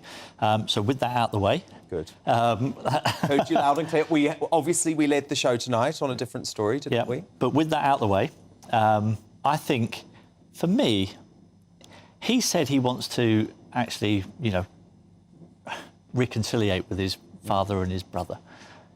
If he really wanted to do that, does he really think doing that book was the best way to go about it? That for me, is a massive contradiction in the things that he's saying there, and I don't think that does him any favours at all. So would you say Charles should recommend he doesn't come? I would say, for me, if I was in Charles's position, I would be making that decision on how our relationship was at that point. And if their relationship at the moment is they're not speaking to each other, and they're not, then you don't invite him. Whereas I don't think it's a big deal. Whereas, Sean, you think actually Charles has to keep pushing for a reconciliation? Look, the operative word is royal family. Family is the operative word, and Charles is a grandparent. And he has to think of how's he going to keep some relationship with those grandchildren as they grow up. And so, look, it's like throwing a family wedding. Who do you invite, who do you don't? You invite them to the wedding and you say, no talking politics. It's as simple as that. And also you say to them, here's some rules. Can you agree to stick to them now? Personally, one of my rules will be bring the grandchildren. Bring those grandchildren to their family, regardless of the fight we're having, give them a chance. Yeah. Bring them to their family. Here's the rules. Can you stick to them? They agree to it, then you invite them. But to cut them off now... I'm with Matt. Everything Matt has just said about the importance of the story and the book is correct, but he has to make... Charles has been the bigger man up to now. The King has been the bigger man up to now. In order to continue that, he has to invite them. Amy Nicol, you're still on Harry's side even after this book? I wasn't last week, and then I actually got the book and saw the pulled quotes that the press used in context, and it did become clearer why he's written the book. I agree with Matt and Sean on so many points, especially Sean saying about the fact that they're a family. Yeah. But they're not a normal family, are they? And I think this whole thing is really brought into the spotlight for me that don't work with your family. Because this... Well, they didn't have a choice. Exactly. They didn't have a choice. And this whole obligation to the media has resulted in this absolute mess that we're seeing now on all sides. Is it true that you believe that it's actually the other way around? You think that conversations would be leaked by the royal family I mean, if to the you- red tops if Harry were to attend? We've just seen another source there in the Sun. Harry's saying they come from within the institution. I've got no reason not to believe Harry. I can give you a whole truckload. When I saw him interviewed this week, I felt that he's a man that's got to a point where he's sick of seeing stories about himself, and he wants to Push back. he wants to rudder the ship and control the narrative. So the solution to that is I'm going to reveal every piece of private information about my brother, including his private parts, every private information about my father, including what he told me minutes after burying his own father. There was a telling part in the Stephen Colbert interview where Harry pointed at a book and said, "This is history," and that sounds grand and mad, but it is. It's royal history. So I think that's why he wants to say every single detail. I'm going to be very clear. He wants it to be correct. That ain't history, right? Because it's littered with inaccuracy. So the historians are going to have to go through and work out what's fact and what's fiction, because I can tell you there's loads of lies in that book. Final word, Sean? Look, the bottom line is he had the right to express his side of the story. Unfortunately, he's done it by destroying the relationship he has with his family. If he's really the bigger man, he will make a step I'm with to repair Candace it. Owens, who was on in the last hour and who said, actually, there's no excuse for throwing your family under the bus like that. But they'd thrown him under the bus. That's the point, isn't it? Rubbish. They trashed him before he trashed them. I think sometimes in these situations, everyone tries to paint it as, whose side are you on? Who's the good guy, who's the bad guy? Sometimes, sometimes you have two good guys, but sometimes you also have two bad guys. Yes. And I think you have to be very careful about jumping on a side all the time in issues like that. Agree to disagree, and move on as a family. Okay. Now, look, and yet another example of wokeism being an inherently sexist ideology. Just 1 year after making their top gong for music artists gender neutral, the abhorrently woke Brit Awards has drawn up an all-male shortlist for the ceremony next month in February. It was 2023 awards. Former One Direction star Harry Styles, singer George Ezra, rappers Stormzy and Central C, no, me neither, and DJ Fred again, no, me neither either, have been nominated for Artist of the Year, despite the fact this is probably the first you've heard of some of them. After hand-wringing over what to do with non-binary artists like Sam Smith, the Brits axed their male and female categories, even though they'd been going since the very start of the awards. And they did it very cleverly last year when the international superstar Adele was a shoo-in to win. Although even she appeared uncomfortable with the change, declaring, "I love being a woman," as she collected her prize. At the time, I was branded hysterical for warning the Brits erasure of gender to pander to a rabid minority would do instant damage to our amazing female performers. And I'm sad to have been proven right. I mean, Amy, do you call this progress? I think in these categories, if you had Best Producer, I can't think of music terms, but in terms of film, Best Director, Best Cinematographer, Best Costume, they would all be mixed gender categories, so I don't know why the main ones need to be divided by sex, if none of the rest are. I can tell you why, because this list showed you that men in the recording industry have a very different path to female artists. What's very important about the Brits is often someone's big launching pad, and because women have to fight so hard in that industry, to deny them this launching pad is actually quite damaging. And what they should have done with artists who are non-gender or binary or whatever, It's not about that. They should have asked them, OK, where do you want to go? It is about that. They did this just for Sam Smith. It's less about who that. is a man. No, Come on, Sam Smith is a man. It's more about just reflecting the other... Yeah, but ask, come on. Don't get me started on this subject. Goodness gracious me. So only 33%, right, of the nominees this year are female. And the problem is, these woke idiots can't introduce quotas because apparently there's no such thing as being a woman or a man. So what they're going to do is say that women are far less important. You hate this. You're like the best person for the job. Award so to the best person for the job, who's done the best job. Don't be doing stupid things like categorising everything, every single little thing. Just have one award and go, who was the best this year? So he agrees with me. Yeah, but the point is, right, the Grammys had always done that. But there are traditions, and there has always been a tradition at the Brit Awards, just like there has been at the Oscars for decades and decades and decades, for their to be a Best Actress award and a Best Actor award. And if you start taking that away, what we are going to see, because mark my words, it's happened. It's just happened now. Is you're not going to see visibility for female artists, and I think that's a terrible thing. It's another attack on female artists. Everybody knows that if you're a female recording artist, your route to success is much more arduous, much more risky, and you need those platforms. And the thing is, Matt, if they had always had an Artist of the Year, I would be fine with that. But you know, the only reason they got rid of the only reason they got rid of the British female category, right, is because Sam Smith, who I really like, but he is a man. OK, we know he's a man because Sam Smith said, actually, I want to be non-binary. So that was the only reason they did that. And to me, that do you is think we should have a separate a category? very small minority. No, just let Sam Smith choose. But should they add another category? He's a female. He can enter as a female. Fine, I don't care. But don't get rid of the female category. Would you prefer them to have a male, a female, and a non-binary category? Would that be? I just think if Sam Smith wants to say he's a woman, fine, he can enter the female category. But everyone would know that's ridiculous. But it's not sport, is it, where it's about a question of physicality. But to me, these traditions being stripped away to appease a very rabid base is just... I agree with that. Good. I've changed his mind. I do. I do agree with everything changing for a really small minority. Because I love the tradition that we could look right back to the launch of the Brit Awards. Is he misleading me? No, I'm not. Because you could look right back to the launch of the Brit Awards in 1981 and say, wow, Kate Bush won that year. Do you know what I mean? It's important to have that sort of history. And if we get rid of the Best Actress and Actor categories at the Oscars, which is going to be the next thing, you're actually trashing decades and decades. Then why don't you have Best Female Cinematographer and Best Male Cinematographer? Because it's just not the tradition. Because they're technical pursuits. They're technical pursuits where gender doesn't have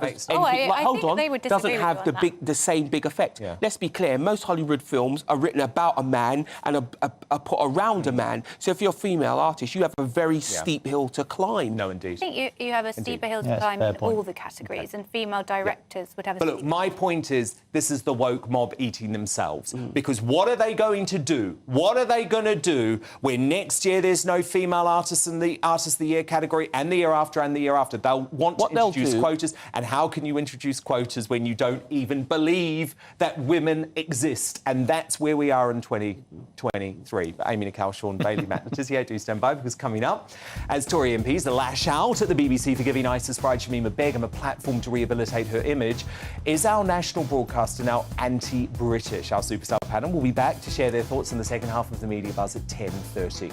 But first, as a bombshell poll shows his popularity plummeting, did the Duke of Sussex exploit veterans' tragedies to take the heat off after his Taliban kill count revelations and spare my royal masterminds? Lady Colin Campbell and Phil Dampier are standing by. They're going to investigate that straight after the break.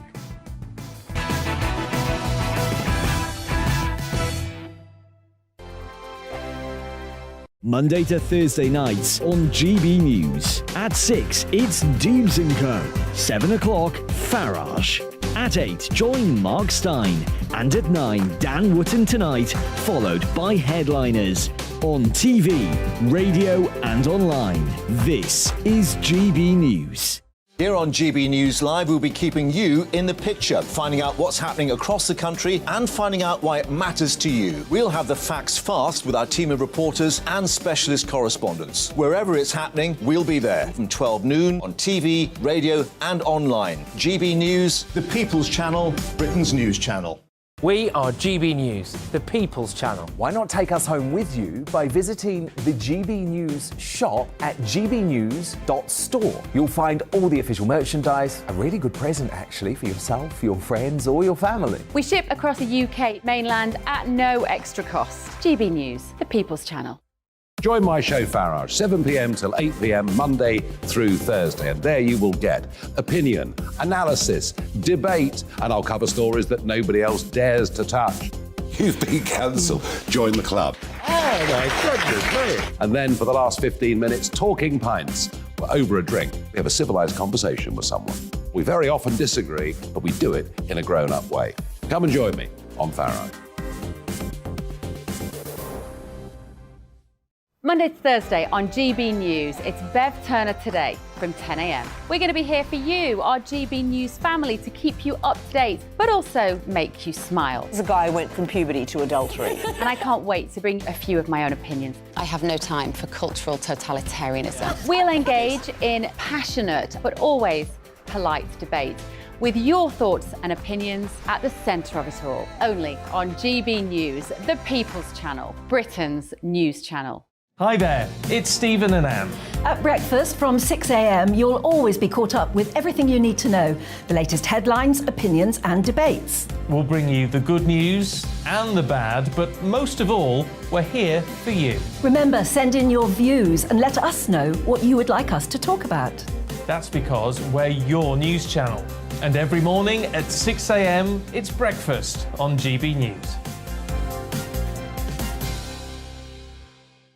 Join me every Sunday at 6 p.m. for Gloria Meets. In exclusive interviews, I'll be finding out who our politicians really are and what they really think. It's something that you would never want anyone to suffer. I didn't know what channels there were. I didn't think I'd be believed. I must have weighed about 7 stone and I'm 5'8". My instincts was to sort of cover this up. I mean, clearly that was a mistake. Join me every Sunday at 6 p.m. on GB News, the People's Channel, Britain's news channel. Hello, I'm Simon Evans. Join me on GB News for Headliners at 11 p.m, where I'll be joined by 2 of the country's top comedians as we take a look at tomorrow's newspapers tonight. If it's a big story, we'll be covering it, I guarantee, but we'll also have some fun along the way. That's GB News Headliners at 11 p.m. We won't put you to sleep, unlike some of the other paper review shows out there. So join us, 11 p.m, 7 nights a week.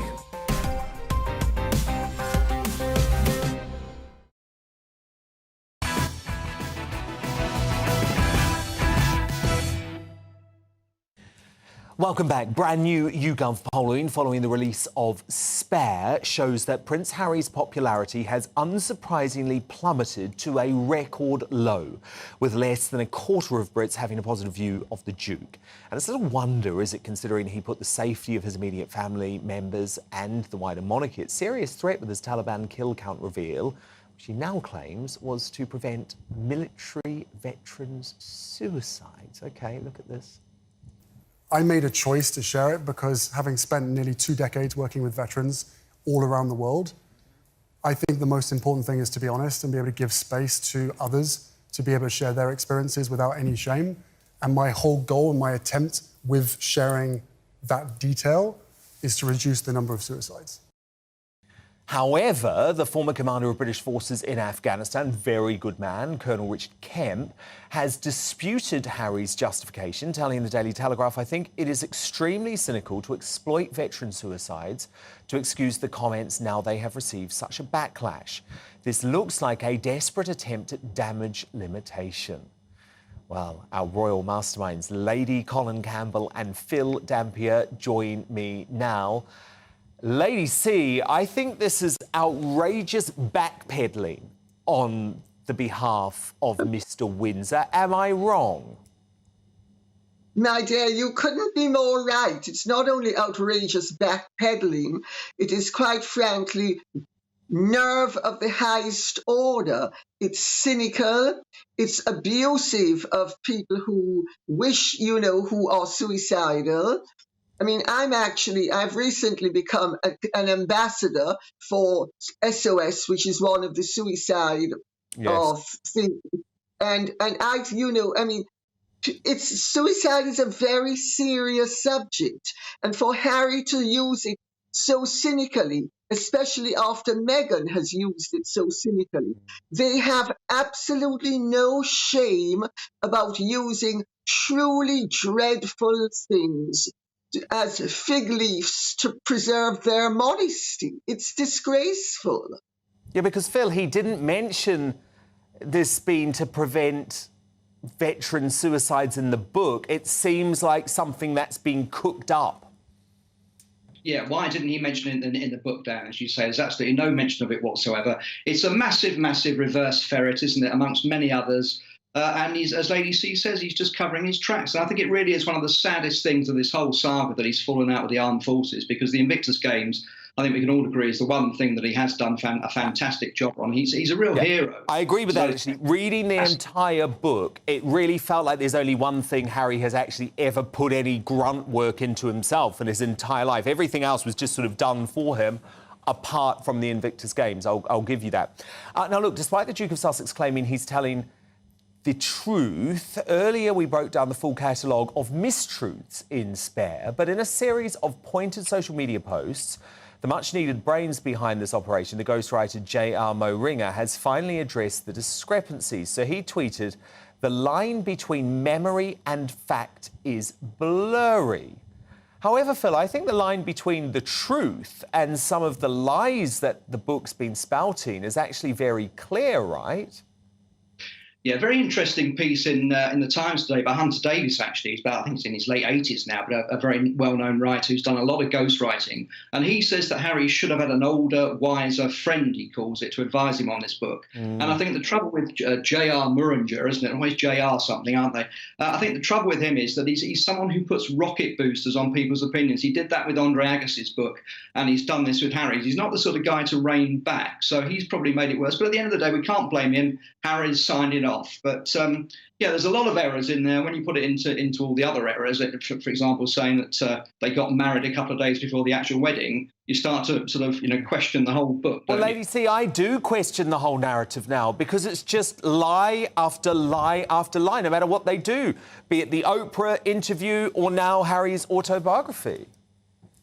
Well, you see, when they're not lying and when he's not lying, he not only, sometimes he lies deliberately and sometimes he lies inadvertently. He has a serious problem connecting to reality.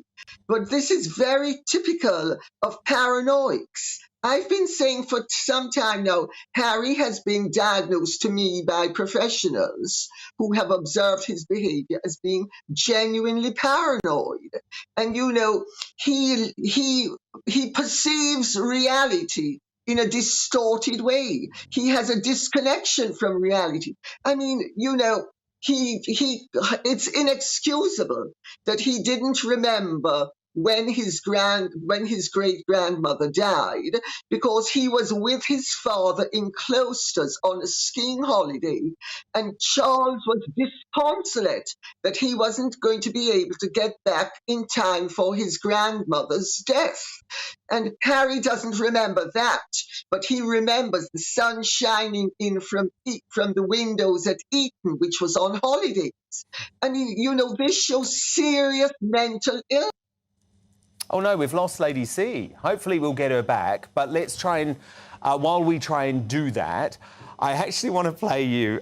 This is crazy. This is truly crazy. Harry bizarrely speaks in extreme detail about his frost-nipped, quote, todger, not my words, Harry's words, after travelling to the North Pole.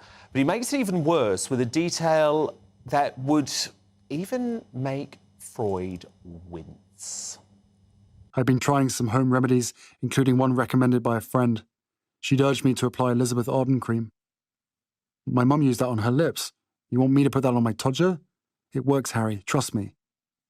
I found a tube, and the minute I opened it, the smell transported me through time. I felt as if my mother was right there in the room. Then I took a smidge and applied it down there. Phil, I'm so sad we don't have Lady C's face to react to that, right? Because what? This is just weird. It is creepy. The juxtaposition of his mother putting this stuff on her lips and then him going on about his that is really quite weird. And I suppose it's Californian, isn't it? Letting it all hang out. He's letting his todger hang out. He's letting everything hang out, literally and metaphorically, and he's been encouraged to do it. I don't know whether he's done these in sessions with the ghostwriter, whether he just dictated it into a tape or whether he actually did it with him. But he's really got to him. He's got him to let it all hang out. And my God, have we actually got 3 more books of this? Please, God, no. No more. Our Royal Masterminds, Phil Dampy, who we see there, Lady Colin Campbell, who we very sadly lost at a key moment, but they will be back with me next week. Coming up, with the Culture Secretary defending Jeremy Clarkson's right to free speech, a Scottish university placing a trigger warning on Peter Pan, and white pop star Gwen Stefani announcing that she identifies as Japanese. It's been another full-on week in the Culture Wars. Man of the People Charlie Lawson reflects on all of that at 10:40. But first, with the BBC releasing a new series starring none other than Shamima Begum, is this concrete proof that the corporation is anti-British? Our superstar panel back straight after the break with that and more of tomorrow's newspaper front pages too.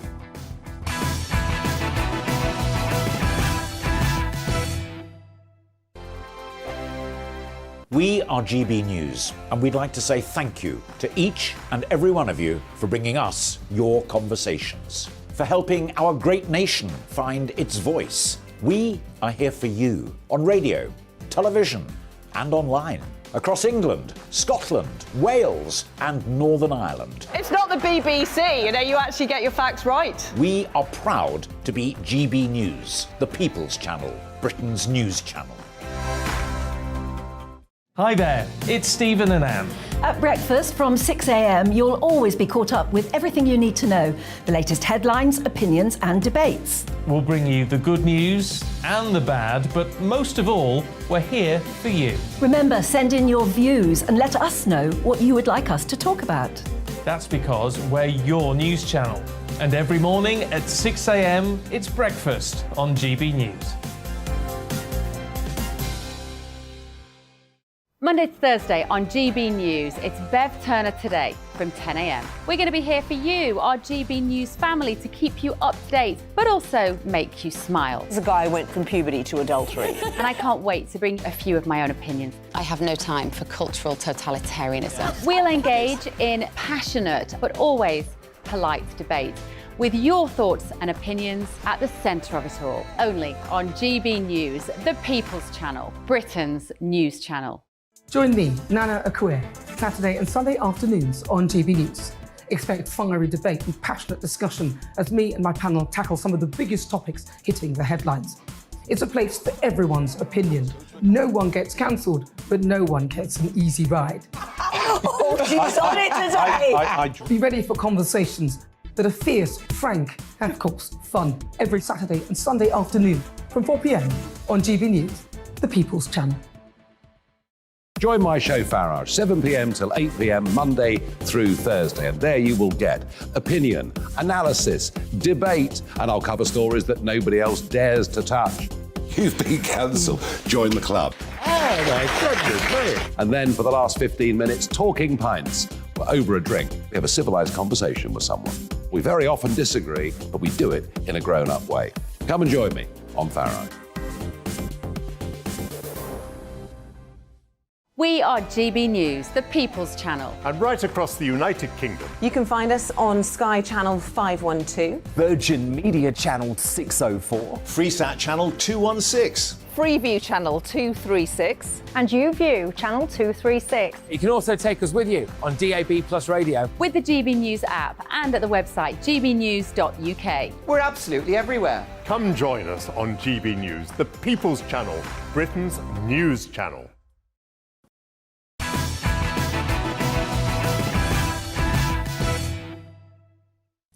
Let's return to tomorrow's News Tonight now on the Media Buzz. I have more front pages here. The Guardian says that Health Secretary Steve Barclay has privately conceded he will have to increase his payoff to NHS staff in a U-turn that may help to end the growing waves of strikes. The Daily Telegraph leads with reports that gas boilers are to be banned within a decade, potentially landing families with £6,000 bill. This is part of what I regularly describe as the deranged drive to net zero. No one's taking my gas boiler off me. The Sun leads with the Princess of Wales telling an audience in Liverpool today that talking therapies don't work for everyone. Well, they cheekily ponder who she could possibly be referencing. That's brilliant. The Daily Mirror reports that hero firefighters at the Grenfell Tower blaze have since been diagnosed with cancer and some cases are terminal. How terrible. There are also fears that residents and survivors could face health problems. Of course, that went on after 9/11 in the US too. More on the Media Buzz now with tonight's superstar panel. England football legend and social commentator Matt Le Tissier, the former Conservative London mayoral candidate Sean Bailey, and the author and broadcaster Amy Nicole. The BBC's bizarre decision to give ISIS runaway Shamima Begum a 10-part podcast series has led to furious MPs calling the corporation anti-Britain. Tory Brendan Clark-Smith slammed the use of licence fee cash on a woman who's had her British citizen revoked for her terrorist-sympathising ways. And his Conservative colleague and friend of the show, Lee Anderson, said, "This is a disgusting waste of money and reminds me that I was right to rip up my licence fee. The BBC is no longer anti-Beeb, it is anti-Britain." In the first episode of the I'm Not a Monster podcast series, unrepentant Begum asks why joining the ISIS death cult caused such a farce before disgustingly calling her struggle to find mint chocolate in Syria a tragedy. When they think of ISIS, they think of me because I've been put on the media so much. But they only did that because you chose to go to ISIS.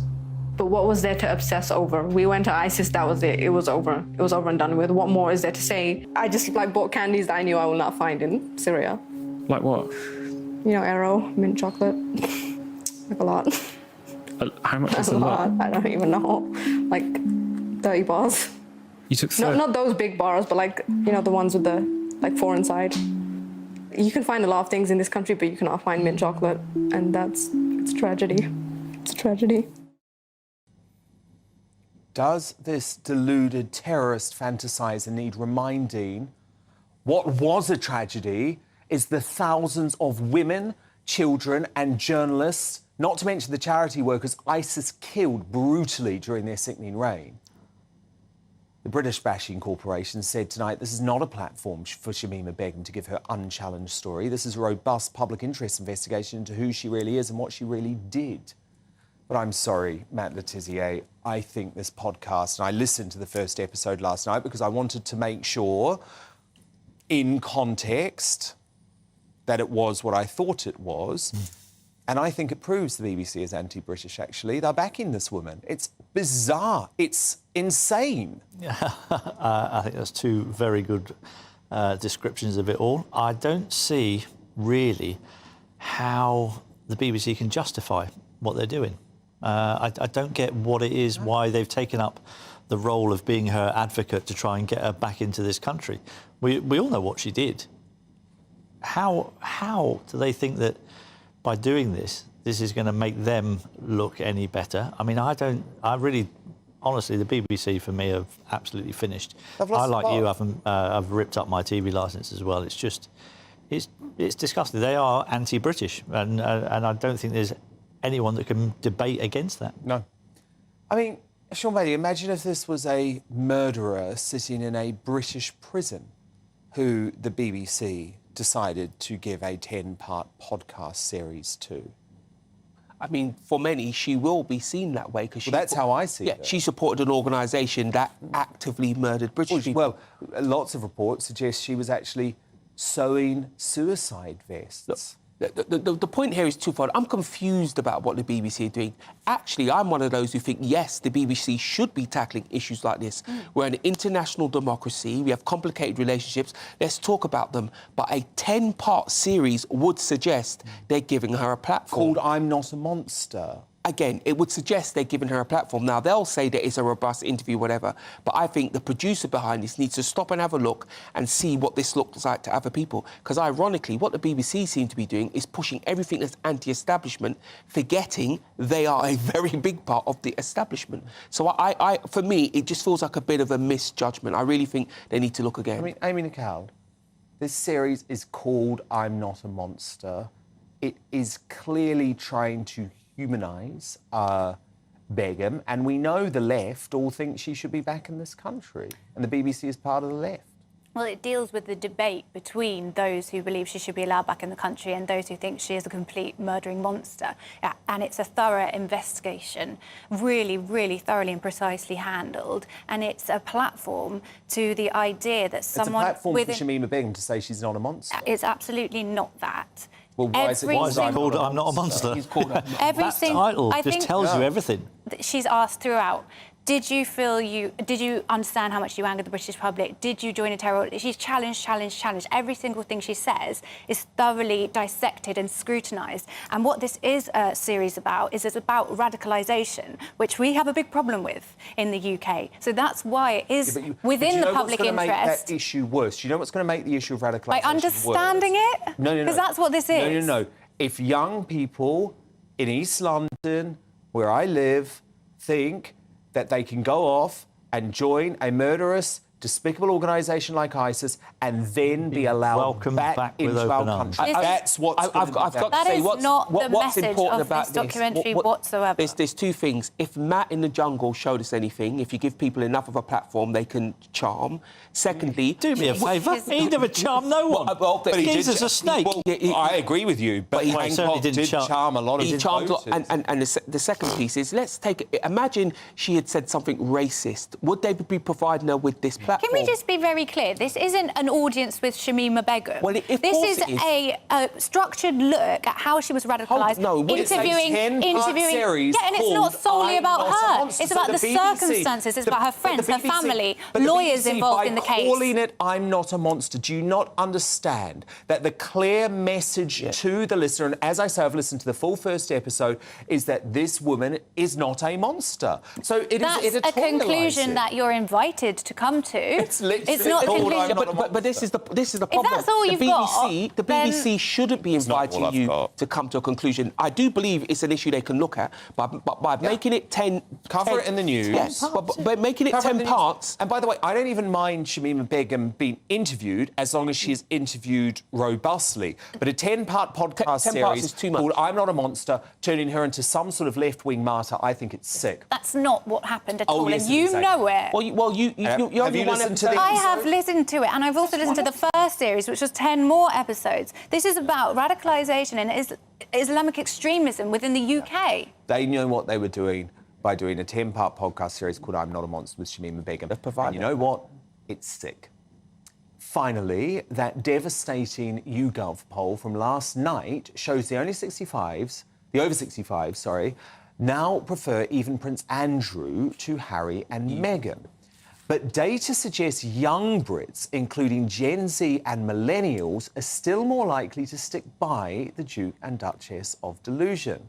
So I sent my senior producer Ben Leo down to London's wokest universities to see if students could explain why they've stayed so loyal. You guys have seen Harry's revelations in recent days. Do you support him? He is sort of revealing the truth a little bit. How do we know it's the truth? Because we've not heard from the other side. That's true. Yeah, it's a good point, actually. I haven't thought about it that way. Would you spill your family secrets for £100 million? I think as long as I shared it with them, they'd be fine about it. What's the most racist thing they've done? I think they shot 16 people. They shot 16 people? I mean, I read it somewhere. Do you like the work that Harry and Meghan do in the world? What work are they doing again? Want to tell me some secrets, some family secrets? I think that's the thing. We're not as... none of us have been circumcised, for sure. King Charles and Kate and William, they're shooting people. I mean, I think so. This is big news. No, I'm probably wrong, maybe. Oh, OK. Yeah, they, treated her differently than they did Kate because of her race, that's all. So they bullied her? Basically, yeah. Did you know that Meghan had a bullying investigation into her own treatment of palace staff? No. That's interesting. I would definitely like to read more about that.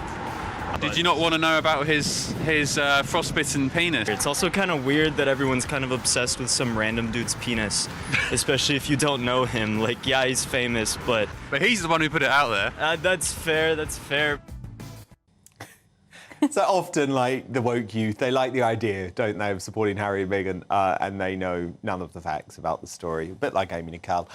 Thank you to Amy, Sean Bailey, Matt Letizia, who will all be back very shortly, because coming up, it's exhausted commuters versus the failed mayor ruining their capital as I crown tonight's greatest Britain and Union jackass. But first, as the Culture Secretary defends Jeremy Clarkson's controversial Meghan column, have the Sussex squad failed in their deranged attempts to shut down free speech? Man of the People Charlie Lawson explores that, plus the strange story of the white pop star who's now identifying as Japanese. That's after this short break. Back in 2.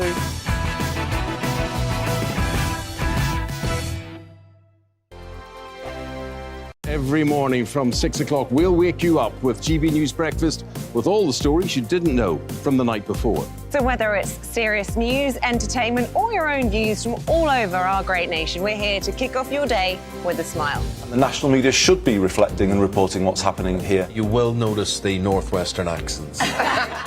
Whether you're with us on TV, radio, or online, every morning, it's breakfast from 6 a.m. Hope you can join us. We are GB News, right across the nation. You can get us on television, on radio, on digital. We're absolutely everywhere. Amazing. You see, amazing. You remind me of me in the European Parliament. But here's the most important bit. We are not part of the mainstream establishment. We think and speak just like you do. We are the People's Channel. Magnificent. That's really, really thoughtful. Come and join us on GB News, the People's News Channel. My name's Tom Harwood and join me 9:30 a.m. every weekday for The Briefing, your one-stop shop for everything you need to know about what's going on in politics today. I wonder if this is a deal that might need to be like the biscuits in this factory, twice baked. Is there not an opportunity here to win out against the extremes? Tom Harwood, GB News. What are you going to do about it? Things should have been done differently, and they certainly are being done differently. Don't miss it. The Briefing with me, Tom Harwood, 9:30 Monday to Friday on GB News. Join me, Nana Akue, Saturday and Sunday afternoons on GB News. Expect fiery debate and passionate discussion as me and my panel tackle some of the biggest topics hitting the headlines. It's a place for everyone's opinion.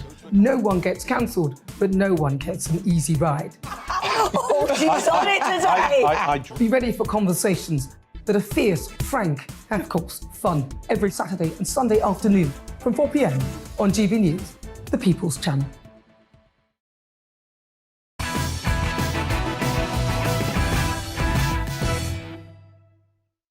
Time now for Uncancelled. And this is where Britain's top commentators speak out on controversial issues without the fear of the cancel culture sweeping the rest of the media.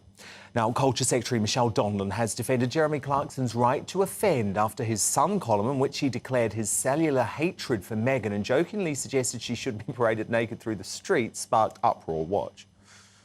I think we need to put Clarkson's comments in context. They weren't illegal. They were outrageous, and he faced a great outcry following them. And of course, we all have a responsibility when we use our words to think about the words that we're using. And did Jeremy Clarkson make a mistake? Yes, he did.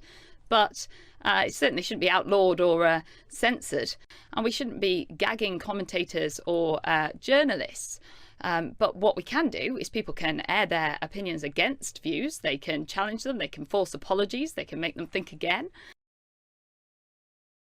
One man never afraid to mince his words during decades of playing Jim McDonald on the cobbles of Coronation Street is soap star Charlie Lawson, who joins us now. So, Charlie, is Donlan correct in suggesting we should have the right, within the limits of the law, to say whatever we want, even if it is offensive? Yes, of course we should. That's why we are Great Britain, United Kingdom. That's why we're held in high esteem throughout the world. Although it's getting a bit dodgy, it has to be said. But no, freedom of speech is essential, and to cancel it is look. We all knew Jeremy Clarkson was Jeremy. We know what he's like, and he says what he does. Right, but there is no reason to cancel anyone over that, or you have the right to tell him whatever you think he is after that. Listen, Dan, I'm older than you, but I have had to listen to Jerry Adams calling my people, in inverted commas, we've got to grind the bastards down, whatever. He's allowed to say that, and I don't like the man, but I'll defend his right to say it, and I always will. And that's freedom of speech. Once you take that away, then we're on the slippery slope. Couldn't agree more. Couldn't agree more. Now, look, from Scotland to the States, Jim, woke universities falling over themselves to find offence in literally anything they can. I couldn't believe this one, though. Aberdeen University this week, whacking a trigger warning on Peter Pan. Jim, they claim it's emotionally challenging and features odd perspectives on gender. Are we really here, Jim? Is this really happening, Charlie? You just about got away with that, Dan. You called me Jim 3 times, and normally that means that I would come down and bloody give you a big kiss. It's only because it was included. Anyway. Oh, my goodness. Charlie, sorry, I'm going mad. No, I mean, literally, I'm normally very well behaved on your programme, but when I heard this from your lovely researcher, Lucy, a few hours ago, again, I thought she was taking the piss. And I had to pour myself a large one. What in the name of Jesus is offensive of the word field? I mean, we are going down a road which is completely and utterly it's lunacy. Not only have we got the people in Aberdeen University saying Peter Pan has to have an X-rated whatever warning to students, more students going completely bloody stupid. And then an hour later, just as I'm calming down, we get something from Southern California that says some wankers are saying that the word field, which conjures up beauty and wonder around the planet, is racist. Why? Now, Why do they say why? Why do they say it's racist? I've no idea. You told me, for Christ's sake. It's ludicrous. They've said that they're banning ludicrous. the world field because they feel it's racist. Charlie, the other one that I didn't get this week, sorry, was the white pop icon Gwen Stefani hitting the headlines for claiming, wait for it, that she's Japanese. So this is the Italian-American singer who's famous for her songs like Holla Back. But she told Allure magazine, my God, I'm Japanese and I didn't know it. I am, you know. Now, Stefani also described herself as a super fan of Japanese culture, which has been a big part of her brand for a while. But I'm not sure your father working for Yamaha or a holiday to Japan can actually make you Japanese, as she suggests, Charlie. Well, I also feel that probably the Japanese watching this program in Japanese in Japan will probably quietly smiling, although they are a dignified race. I mean, even though I have to say that my relatives fought against them many years ago, I would respect their historical culture, and they are an ancient civilization. And I suspect they're probably just going, oh, shut up, you silly woman. But look, if she wants to identify as a rhododendron, that's entirely fine. I mean, she's not doing anyone any harm. I suppose the trouble comes when it becomes sort of distinctly racial, if you know what I mean, before I start offending. I do, anyone. and I don't think we're there with this. I think it's just fun. Charlie Lawson, I'm so sorry. I don't know what's come over me tonight. I'm just such a big fan of Coronation Street, as you know. But I've lost the plot. I'm so sorry. Charlie Lawson, you are a brilliant man. Time now to reveal today's greatest Britain and Union jackass. Matt Letizia, who's your greatest Britain nominee? My greatest Britain nominee is Andrew Bridgen MP for standing up for the vaccine injured, and nothing that he said was anti-Semitic, and to be accused of racism in that way was nothing short of disgusting. OK, Sean Bailey, your greatest Britain nominee? My greatest Britain nominee is the great British commuter who are battling against endless train strikes to get to work, to get to hospital, to get to school. Many of them on less money than the train drivers who continually are on strike. Amy Nicole, your greatest Britain nominee? Mine is Professor Kent Woods, who pointed out this week the overwhelming evidence that the benefits of the vaccine overwhelmingly outweigh the potential harms, and that vaccine hesitancy is far more dangerous than any potential vaccine injury. Would you know, I'm going to go with the commuters up and down the country because I'm one of you, and these strikes, they are driving me mad. They are driving me mad. Union jackass time now. Who are you going for, Matt? Well, linked to my Great Britain, I've gone for Simon Hart MP, the Chief Whip of the Conservative Party, who has suspended Andrew Bridgen. Got it. Sean Bailey, your nominee? My Union jackass is Sadiq Khan for his speech tonight attacking Brexit, forgetting that it was democratically arrived at, ignoring the fact that the country suffered more from lockdowns than it has done Brexit. I just think it's a real denial of the reality. He should be dealing with the traffic and the crime and the poor housing in London, not concentrating on other people's jobs. Amen. And if only you had that job. Amy Nicole, your Union jackass? Well, it's got to be Andrew Bridges. Oh my God, are you and Matt like clashing or something? I noticed a bit of a theme. Was this prearranged? My God, you're at odds. But of course, he lost the Tory whip this week after comparing the vaccine rollout, which has saved millions of people, He didn't compare to it, did he? Nazi state-sponsored murder. Okay, which Matt Because didn't compare by it, anyone's did he? standards, this is abhorrent. He It said didn't compare. It was the worst since the Holocaust. So he's actually admitting that the Holocaust was pretty bad. And the reason that this is in the motivations news were slightly different. today, by the way, just in case you've missed it, is because Andrew Bridgen has now released a video of clarification via the Reclaim Party. He makes it absolutely clear in that video that, in his view, he was not comparing the vaccine rollout to the Holocaust. But look, you two are at odds. You two are at odds on this. So I'm going to say neither of you can win. And look, I've got to go with Sean Bailey. That is because at the top of the show, if you missed it, check it out on my Twitter page. I went for Sadiq Khan because he is dangerous. He is trying to undermine Brexit. Matt Letizia, Sean Bailey, Amy Nicole, thank you so much. Fabulous superstar panel. I'm back again Monday night at 9 p.m. Have an amazing weekend. Good night.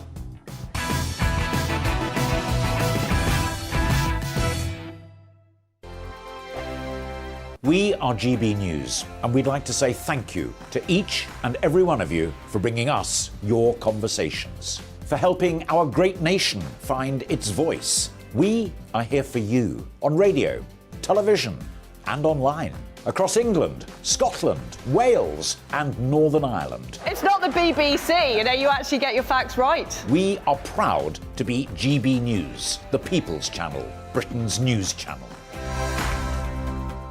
Monday to Thursday, 9 p.m. till 11 p.m. Join me, Dan Wootton. I'll bring you the sharpest takes and hottest debates. Do you not believe in prisons? I don't believe in prisons. I'm completely stunned. I guarantee you there'll be no spin, no bias, no censorship. I actually was personally quite offended by it.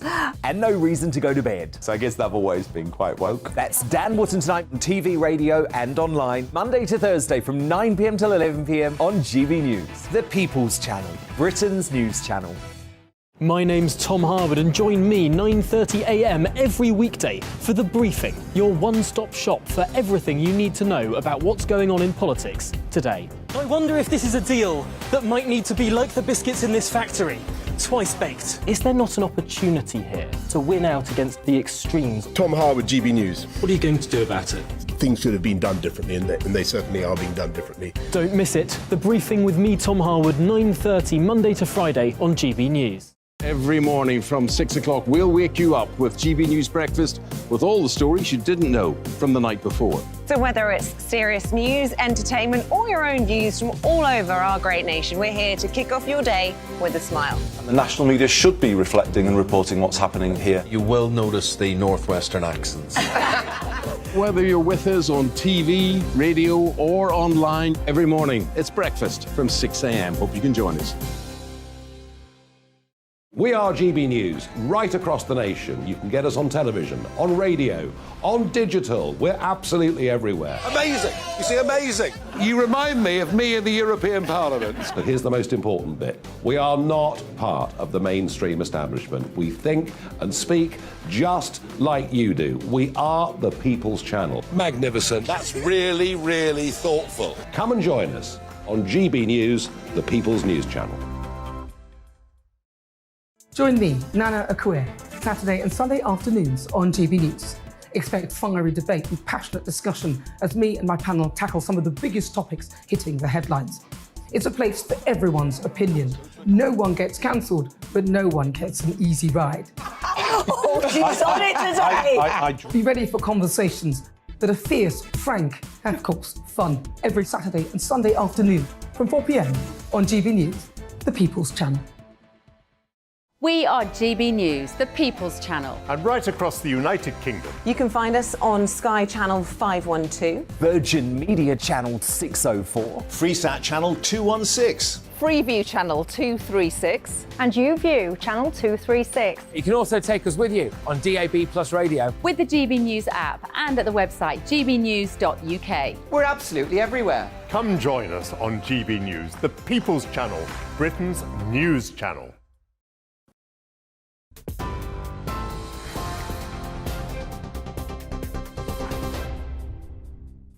Good evening, it's 11 o'clock. You're with GB News right across the UK tonight, and in a moment, headliners. First, let's bring you right up to date with the latest headlines. And in his first visit to Scotland as Prime Minister, Rishi Sunak is holding talks with First Minister Nicola Sturgeon. The two leaders are expected to touch on a range of issues, including the NHS and the cost of living.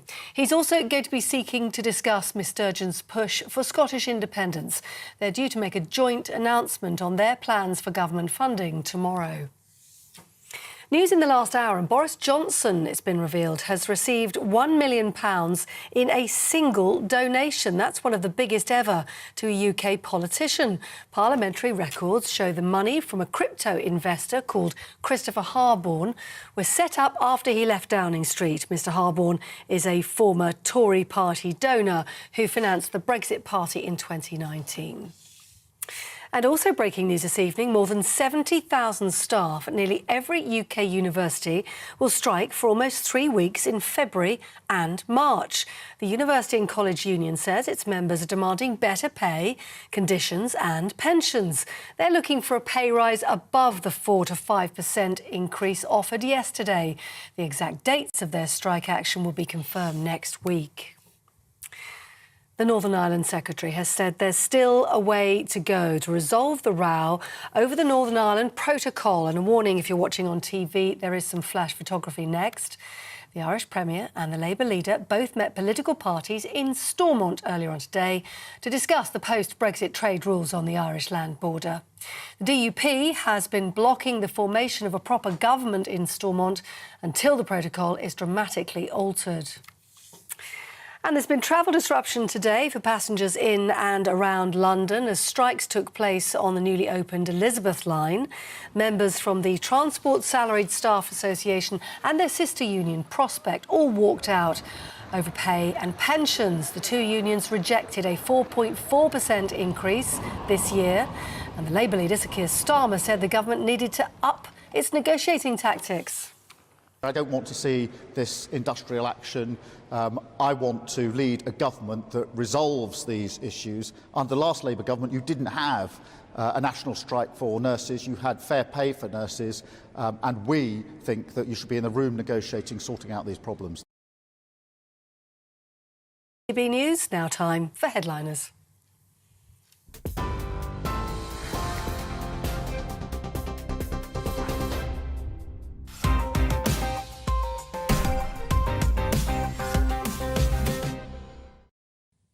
Hello, good evening. Welcome to Headliners. I'm Simon Evans. I'll be taking you through Friday's top stories. Joining me tonight, Headliners residents Leo Kearse and Josh Howie. First, though, let's have a quick peek at what Friday's front pages have in store for us. We kick off with the Daily Mail. Hand out statins on demand, doctors are told. And a picture of Kate there, looking very splendid in a vaguely black watch frock coat. Friday's Telegraph, net zero plan to ban gas boilers in a decade, also illustrated by Kate. The Guardian, Barclay privately admits he must increase pay offer to NHS workers. That story illustrated by Joe Biden in a mask. He's been discovered to hold some unwarranted papers. Friday's Times, millions more offered chance to take statins. We'll be taking a look at that shortly. There again are the heirs. Friday's Sun next. Talking therapies don't work for everyone. Who can be possibly talking about there, I wonder. And finally, the Daily Star, as always, have found a new angle. Men with cars do have tiny dipsticks. Rather dated reference there. Fast cars, yeah, not just cars. Apologies for that for anyone driving a perfectly reasonable car. So those are the front pages. Let's take a look inside.